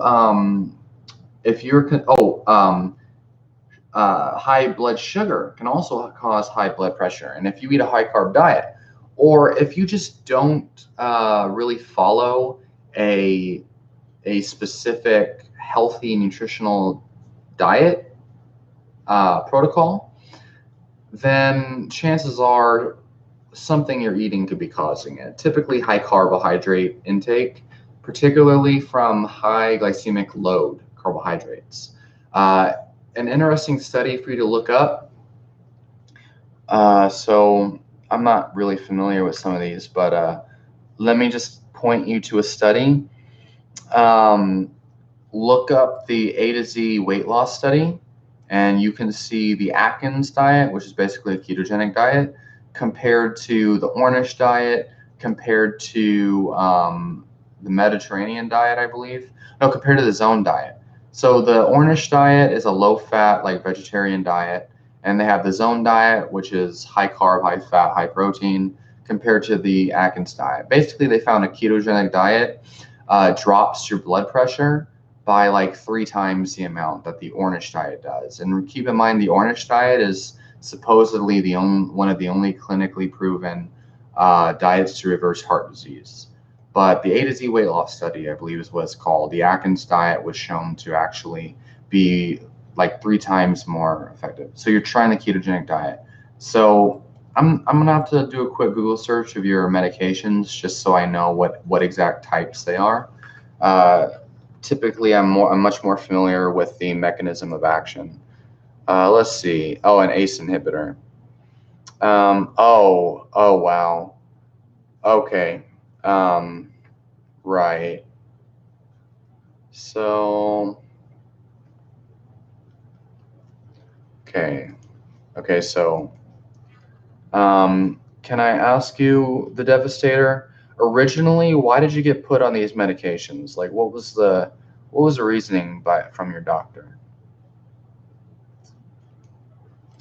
And by the way, Twerking Man, I guess it's easy to kind of find out where I live, but I live in Texas, United States. That's what state I live in, Texas. Yeehaw. But high blood pressure is typically caused by diuretic medications, and it's caused by electrolyte imbalances. Yeah, so you actually are on diuretics. That sucks. That actually makes that medication, Diazide, actually makes heart problems worse because it's really sucks. Heart failure puts a huge strain on the kidneys because the heart and the kidneys work in synergy to pump blood and to clear out all of the things that go through your blood have to be filtered out through the kidneys. And these diuretic drugs, all they do is make your heart and your kidneys work overdrive. Essentially, you're pissing out all your electrolytes. So if you should research sodium and potassium. Look up potassium deficiency, or sodium deficiency, look up electrolyte imbalance, and you should look at, you should consider the possibility or the importance that electrolytes play in your blood pressure. Yeah, you can't get enough potassium and magnesium, but are you taking sodium with these? So if you're taking potassium, but you're not taking sodium, number one, you're going to have more heart problems. You're going to have more palpitations. Number two, in order for your body to retain potassium, it requires sodium. High sodium is not the problem. You actually need approximately 5 grams of sodium per day. Anywhere from 3 to 5 grams of sodium per day you need in order to survive and to maintain a healthy heartbeat. Your heart rhythm is completely dictated by these minerals. And when you and you can take all the potassium and magnesium you want, but if you're on these damn diuretics, like, I don't even know why doctors put people on diuretics. It's not going to help their blood pressure. It's making it worse. You're going to be pissing out all your damn electrolytes. And listen, you need to be very careful with these electrolytes, especially since you have heart problems and you're taking medications. This is really sad that doctors put patients in these predicaments. So for me personally, what the rule of thumb that I go by is I wake up. So essentially 5 grams. So 3 grams of sodium is going to be something like an entire tablespoon of salt. And you don't want to take this all at once. You want to take it in small amounts over time. It's about a little bit under it's about a little bit under 3 teaspoons. It's going to be about 3.5 grams of sodium. Potassium, on the other hand, it depends on what type of potassium supplement you're using. I do Nu-Salt. It's like a blue container, and basically I would say, I don't know, 1 gram of potassium a day, just because potassium overdose can cause more problems than potassium deficiency. And I would say it's like, it's probably going to be about a half a teaspoon, maybe, would equal enough of the real salt. Yeah, so real salt's good for sodium, but that doesn't supply you with potassium. For potassium, you're going to need Nu-Salt. It's in a blue container, and if you look at the ingredients, it just contains potassium chloride. But honestly, I would talk to your doctor about getting yourself off these diuretics. I would try to find some type of doctor that is experienced with these things. I don't understand why doctors fucking put, oh, it's Nu-Salt in you, so it's the second one. I don't know why doctors fucking put people on these diuretic drugs. It's disturbing, man. It's really disturbing. So let's see the other medication. Oh, and if you're having cramps, by the way, that's because you have an electrolyte deficiency. Usually cramps are caused by a salt deficiency. Sometimes cramps are caused by a lack of water. My uncle Larry had a heart attack, and then his doctor put him on beta blockers and diuretic medications and whatnot. And he started having cramps, and then his doctor told him that his cramps were a macaroni allergy. And he said that it wasn't pasta and it wasn't a wheat allergy. He said it was an elbow macaroni allergy. So my Uncle Larry's fucking doctor told him he was cramping up because he's allergic to only elbow macaroni. But spaghetti is fine and rotini pasta is fine. It's just the elbow pasta that he's allergic to and is causing his cramps. That is the type of fucking bullshit you will fucking hear from a lot of these people. And I don't even know how to describe how I feel about modern medicine and doctors and the way that people just kind of like, for one, most people blindly believe everything their doctor tell them. And number two, even if you were skeptical about your doctor, most people don't know where to turn to for credible advice. It makes me sad, man. Especially when you have fucking lunatics telling people that they're cramping because they're allergic to elbow macaroni, but not any other macaroni. Like, what is it about the fucking elbow pasta that makes it more allergenic than rotini pasta? Like, do they use real elbows in it? Anyway, obvious bullshit, you know. The Now brand Holy Basil Turkey Man.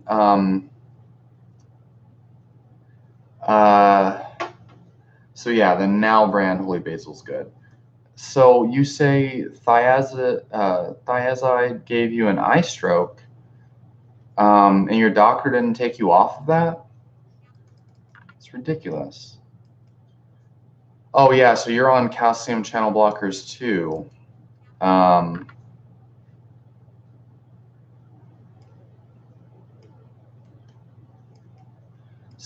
So I mean, I don't understand. Your doctor puts you on these medications that seem to be making the problem worse. What the fuck? I mean, yeah, this is craziness. And he puts you on these medications because, oh, your blood pressure was just staying high. Honestly, high blood pressure is not a fucking disease. High blood pressure is not even a fucking disease. I don't know why, like, you're okay, so your blood pressure is high. Listen, so what can cause high blood pressure? So there's a lot of things that can cause high blood pressure. So first of all, blood sugar can, and it's pretty obvious when you look at how everybody's blood sugar goes down on a ketogenic diet. And I still recommend you look at that study I mentioned just so that you kind of have evidence. And if your doctor asks you about this kind of shit, and if you ask him to lower your fucking medication dosage and try to wean you off the medication, you should show him the fucking study I told you, because that asshole is gonna try to keep you on. He's gonna try to keep you on high blood sugar. Okay, so high blood pressure and headaches. So I'm gonna tell you this right now. Your blood pressure is directly correlated to your hydration levels and your electrolyte balance. Headaches are also directly correlated to electrolyte, or they're influenced by your electrolytes and your level of hydration. So if you used to, you could have just been eating, also blood sugar problems. You could have. So were you eating a high carb diet at the time before you were diagnosed, or were you just kind of eating a regular diet? Also, did you use? So yeah, try upping your salt to 3 grams first. Don't go for 5 grams. Go for 3 grams. And I would say 1 gram of potassium citrate from new salt might help you. But again, you were on the GAPS diet at the time? Okay. So were you taking potassium supplements by chance? Were you taking electrolyte supplements at the time? Were you not getting enough sodium? There's a book that I actually haven't read yet. Okay, so you might have actually been having electrolyte problems then. You should maybe read the book, The Salt Fix. I haven't actually read that book, but I hear a lot of people, it kind of clears up the dogma around salt. But for me personally, I've found that my blood pressure tends to be pretty high, and I tend to have circulation issues and a lot of weird problems if I am low on salt. And people get all sorts of low blood pressure symptoms when they're low on salt, where they feel lethargic and they feel like low energy. Some people actually have high blood pressure if they don't get enough salt. So, oh, you bought the Salt Fix? Yeah, I would recommend you read that and just see what it says, because I'm sure it's going to address your concerns about high blood pressure. And really read that book word for word, front to back, and just take your time reading it, because I think that's a very important book for you to read to help you get off these medications. I feel like these medications are not necessary. I'm not a doctor, obviously. Yeah, definitely no problem.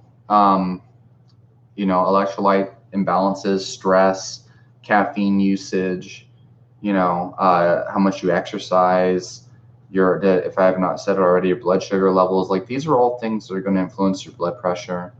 And you know, waiting in the waiting room for like a doctor's appointment. Yeah, I mean, generally pharmaceutical medications do seem to cause more problems than you started out with. And knowing what I know about medications and the way the body works, it doesn't surprise me. And especially with stupid shit like this, doctors like fucking jamming blood pressure medications down people's throats, when in fact, like, you know, blood pressure is one of the most simplest things typically. Like just sitting in the waiting room waiting for a doctor's appointment is going to raise your fucking blood pressure. You know what I mean? If not, it will actually put you to sleep. And if you hadn't eaten anything at that time and you were like, you know, maybe experiencing low blood sugar, you know, hypoglycemia, you could have that could have possibly influenced your blood pressure as well. Okay, you guys, go ahead and fucking ask a couple more questions. I'm probably gonna hit the sack here in like 9 minutes. Let me know your questions, you guys. There's 6 people watching. Like Twerking Man, I'm sure you're still fucking here lurking in the background. I know you have a bunch of fucking crazy ass questions, so ask your fucking questions. Anybody, everybody, you guys have questions, throw them out there, and I'll answer them before I go to bed.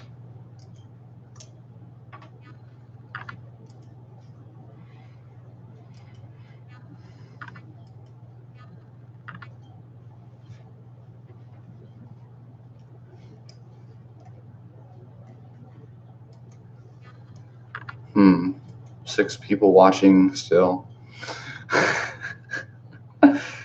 Oh man, I love live streams so much. Okay, Twerking Man, can you twerk? I think I've tried popping a little bit sometime, like a couple times. I would definitely not say that I'm good at it. I definitely would not. Uh, have you tried? Oh, here we go. Okay, these are some good questions. So, have you tried bentonite clay? To be honest with you, that was one thing that a lot of people were suggesting when I first started getting into holistic healing and herbal medicine and whatnot. There was a lot of people around 2014, 2015 who were getting into bentonite clay and, you know, recommending it, talking about parasites and all these things. I have not tried bentonite clay from what I remember. I was considering it around the same time that I did the diatomaceous earth experiment. But I think for a lot of people who might have like parasites or something, maybe it would be a good idea. It's been a long time since I researched bentonite clay. That's one of those old school raw vegan parasite obsessed, you know, that's one of those type of things. I don't recommend bentonite clay unless there's a very specific reason for you using it. That's a pretty one of those kind of questionable things. Not saying it's bad or something. Made by Ruben says, how do you control your sexual desires while no fap? So, you know, it's a weird thing. And I'm glad you asked that question. So, you know, the longer that you do no fap, the easier it is to control these the urges. So, I am very aroused. Keep in mind, you guys, I exercise at a high intensity on a regular basis. Exercise, I notice, tends to make me feel very horny, even if I'm not exercising at a gym full of hot women. Now, when I used to exercise at like Gold's Gym, at like a commercial gym, there were all these hot girls hanging around, smiling at me, shaking their butts at me. It was so hard for me to like not be aroused. But just exercise boosts my libido in general. So what I'll tell you is over time, just removing porn from my life has removed my urges to masturbate, and I don't really crave porn like I used to because my brain is kind of getting used to regular life again. And so the only reason you crave porn usually is because you've been watching it for so long. Your brain adapts to that. And so I don't really think masturbation necessarily is unhealthy. I think it's very beneficial to do semen retention for a long time. Um, and I think that having a healthy sex drive is important. So for me, at least, for me, I feel my sexual desires, and these days they come to me, and I'm kind of just like I'm present with my sexual desires. Like I go to the damn grocery store. I look at the cute cashiers with like the nice you know, grocery store uniform on, and they look cute, and it's like, wow, you look so cute, and I just feel this manly surge of like testosterone and this arousal. And as crazy as it sounds, it's kind of similar to when I see like a really delicious meal. Oh man, that sounds really like weird and perverted, I guess. But I don't give a fuck. Like it happens, and I just go on with my day. And sometimes I might even say like damn, son of a fucking bitch. Like I might say something, some random thing to express my arousal, just kind of like underneath my breath though. And then my friend or my friends that are with me might be like, what, Wolfgang, what? I'm like, oh fuck, nothing. And a lot of times I'll be in the middle of like talking to my friends or something, and I'll see a girl who I think is really attractive or something, and I'll get a surge of arousal. In the middle of me talking, I'm like distracted, and I'll just continue on with the conversation, but not really pay attention. I might be in the middle of a lecture. And so like the sexual arousal just happens and it flows through me. And then I pull my attention back to whatever the fuck I was doing, and then I forget about it usually. Um, so I would say, so like if we're talking just, you know, general arousal and like healthy sexual desires, I don't control them. I let them flow through me, like kind of like just like pretty much everything should kind of flow through you. And then I pull my awareness, like what am I aware of in this moment? I take it away from whatever sexual nonsense, put it back on the present moment. Um, and if you're really, really see, so like when we're talking about masturbation, on the other hand, so I figured out what causes my urge to masturbate, and especially for porn. Typically, so after I work out, I'm very, very horny, and so that would be a trigger. But typically, when I used to watch porn and all that bullshit, um, it was boredom. It was like a habit I used to have, where I would have a large chunk of free time, and I would allow myself to indulge in Facebook and Instagram, and I would just surf through YouTube videos. And when I start to notice that I've got an addiction and novelty, and when my brain is seeking out like just stimulation, then that's when I start to notice a pattern, and I start to go from Facebook to Instagram to YouTube, just not even watching videos or anything, just scrolling. And then I go to porn. It's really, really weird. And so obviously I've conquered this addiction a long time ago because I noticed the pattern. So the key is to catch your pattern before it leads to fapping or anything like that.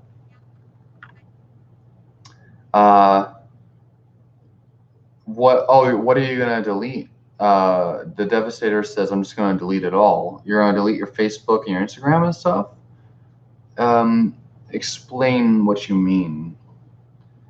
Because I think it's a matter of getting a healthy perspective on all these things. Like, for example, I'm always like, oh, porn? Well, yeah, you should delete all porn. Yeah, you should really stay away from porn. It doesn't do anything beneficial to life at all.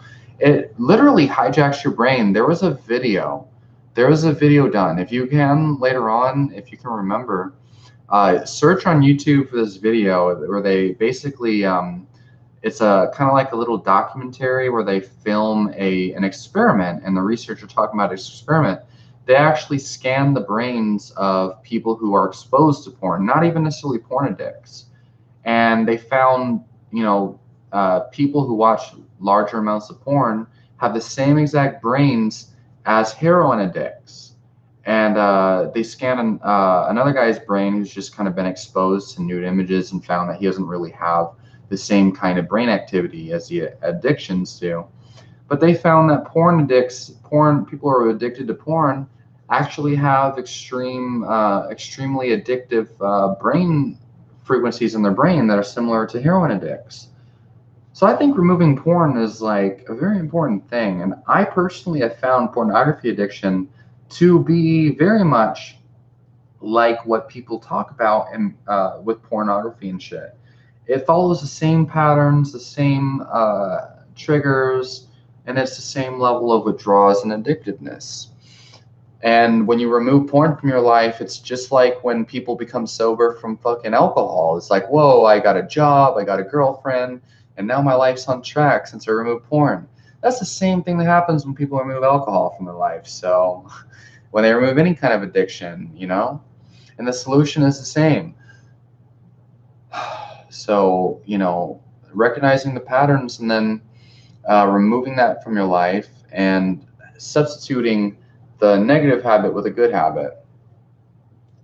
So the Devastator, what is your diet? Carnivore? That's a good question. So I want, God damn it. I'm stuttering because it's so late and I've been just talking nonstop for like 3 hours and 30 minutes. So my diet is, so right now I'm kind of following like a carnivore diet, but I eat vegetables kind of intermittently, like on and off. This past week, I've been doing this experiment where I do the probiotics, and I'm doing this probiotic experiment, large amounts of probiotics, therapeutic dosages, and I'm slowly increasing my fiber intake. And I'm doing this just as an experiment to see if I can like digest these harder to digest foods I couldn't before, now that I'm taking probiotics. So right now I'm in the middle of an experiment, but I find that a carnivore diet seems to make me feel the best. I almost shit my fucking pants while I was training today during my MMA practice. It was fucking horrible. Well, just because like I'm pooping so much better because I'm eating all this plant food, undigestible nonsense.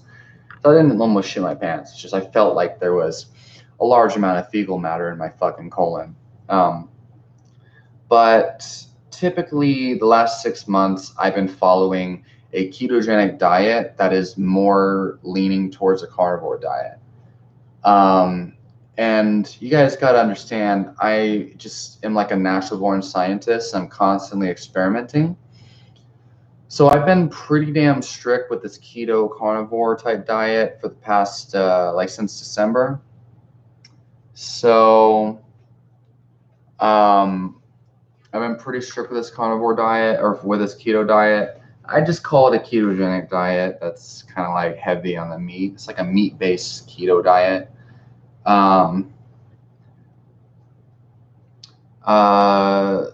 Do you think the carnivore diet lacks some B vitamins unless you eat liver? I do. I made a video talking about this. I don't know if I published it. I find that when I take a B vitamin supplement, it seems to increase my feelings of well-being, although I haven't narrowed it down to just the B vitamin supplements.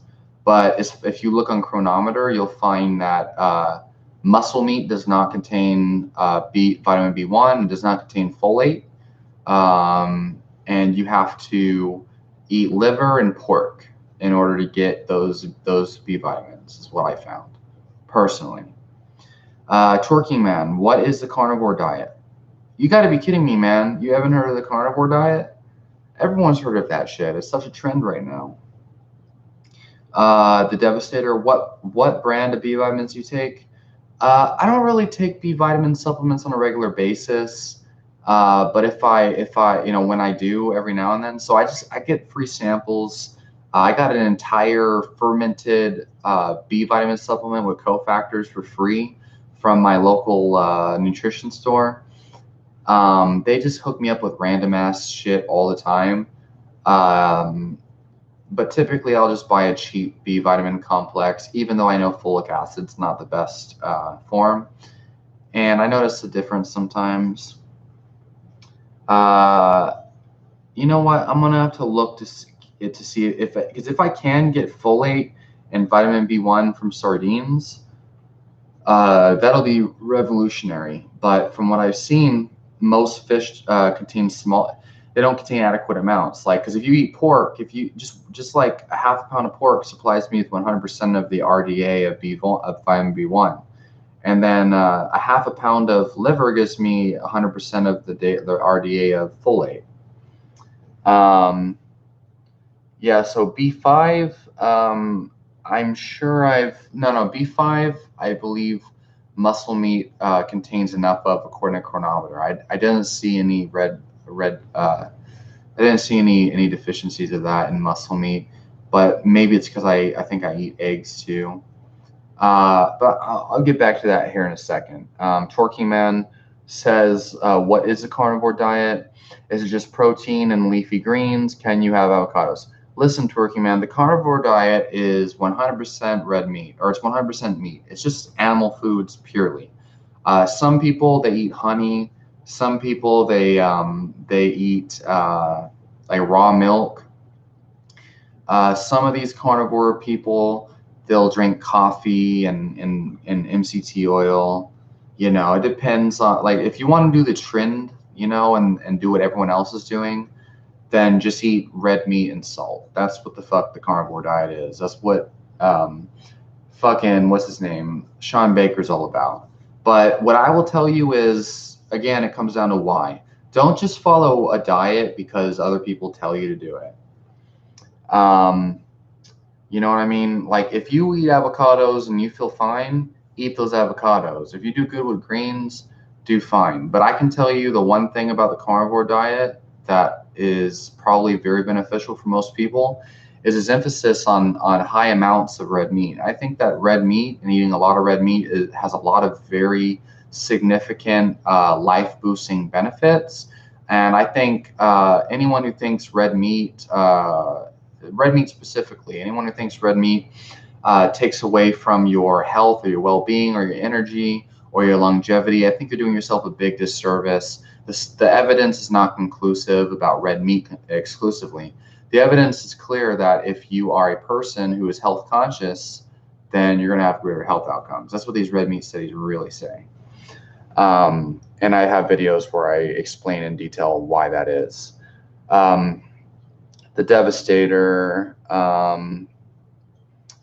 folate, B5, thiamine. So here's the thing, the Devastator. Here's what I've kind of realized. So I made a video recently, a couple videos where I talk about how I don't really believe vitamins and minerals are like something that you should strive towards. I don't think, like, if you look at how they, okay, so it's very clear that human beings need certain nutrients to survive.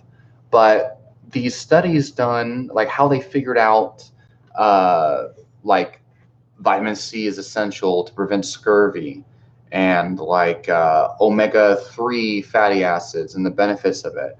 Like, you got to look at where these things came from and what the evidence is to support that.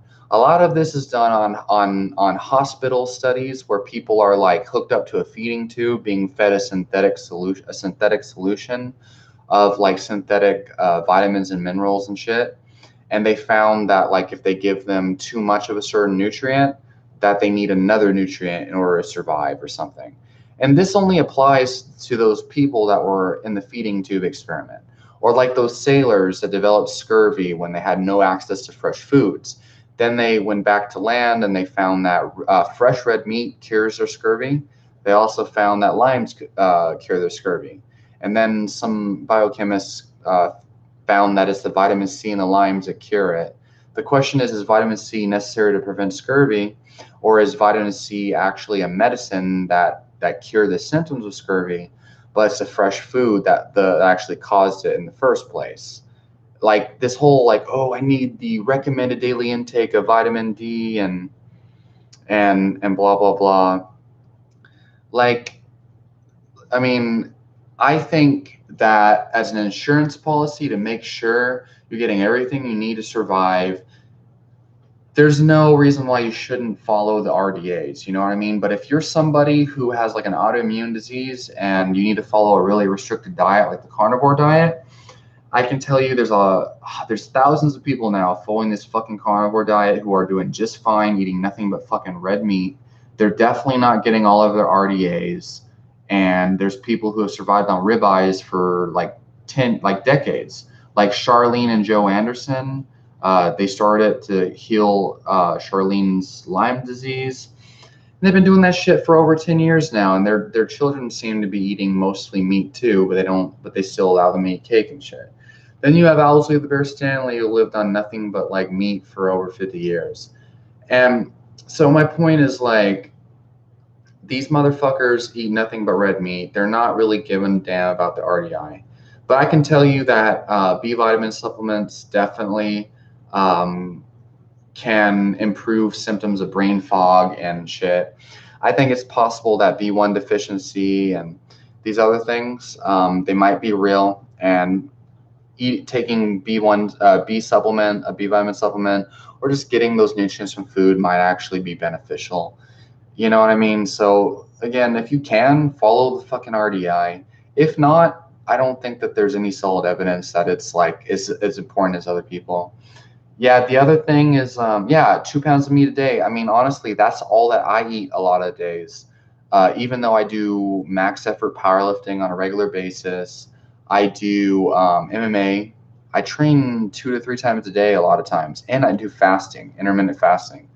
Typically, my main day of eating. I've actually made videos about my day of eating. I don't know if you guys want me to post them, but basically, a lot of days these days, man, I just eat 8 tablespoons of heavy whipping cream, like a teaspoon of brain octane oil, and then like 2 raw eggs blended in coffee.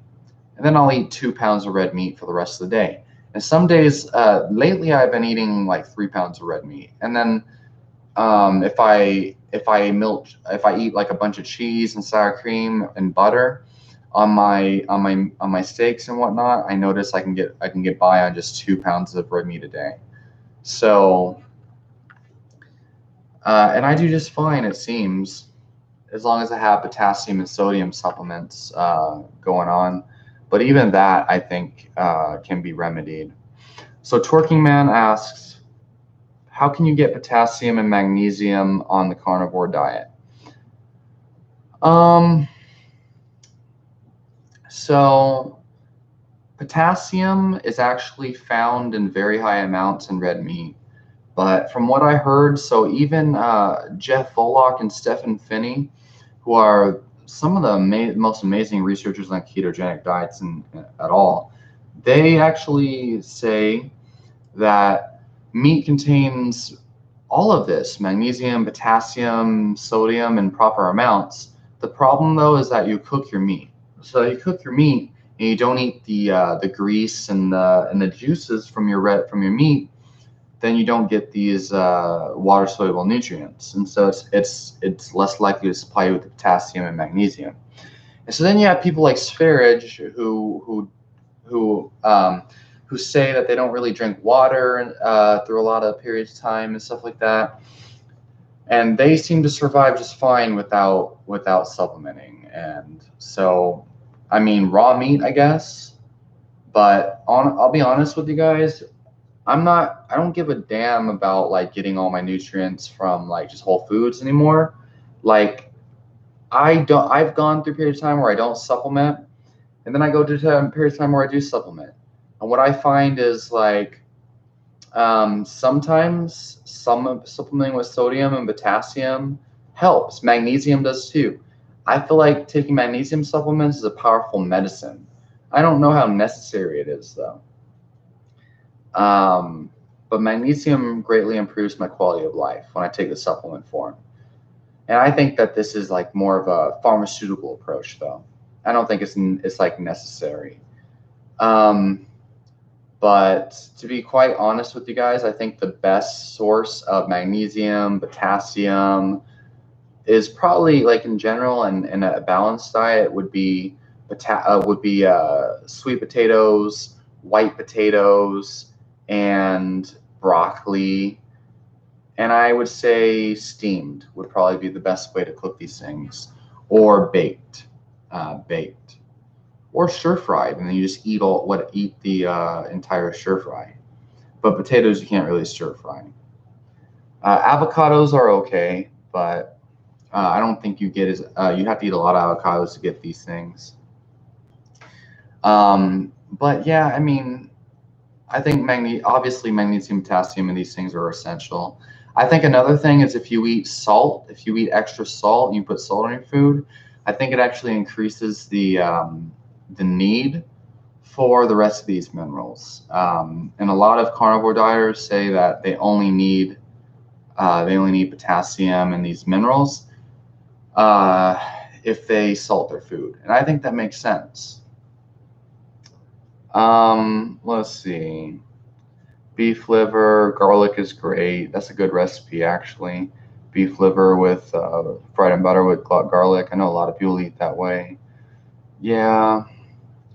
2 pounds of meat a day is typical.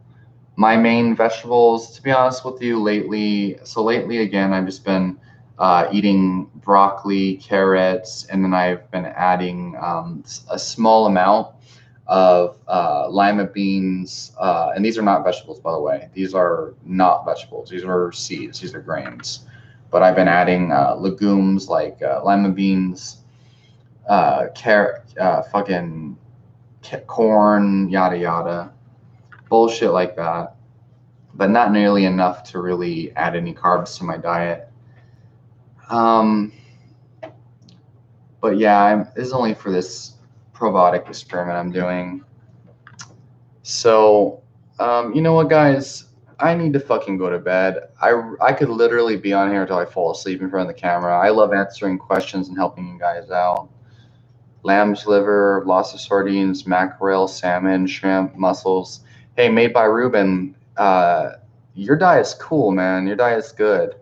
You're eating a diverse sources of animal products, and I think that that's the best way to go about it.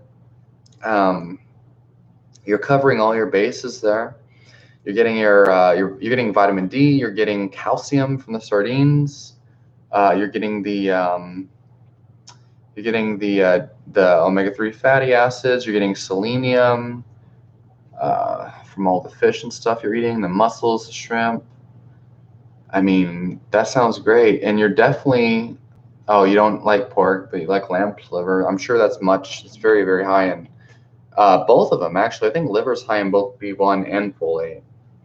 But damn, guys, this whole RDA thing is pretty confusing. Funny thing would be if we end up discovering that vitamins and minerals don't even fucking matter in the context of a whole food diet, unless you're vegan. That would be fucking crazy if we find conclusively that all this talk about essential vitamins and minerals was fabricated. Yeah, guys, I'm going to go to bed. I appreciate all you guys. You guys are like the most awesome following on the planet. I am ready to go to bed. So hopefully I'll do this again soon. I might do this on a more regular basis. Good night, the Devastator. I am devastated by your awesome questions. Yeah, so check out all my other videos, and good night, Ruben, made by Ruben. Check out all my videos where I talk about all this stuff, the vegan gains LDL video, all that, and the Devastator. Check out my videos on mineral balance and high blood pressure. I might make a video about this again in the future. I'll talk to you guys later on. Adios, amigos.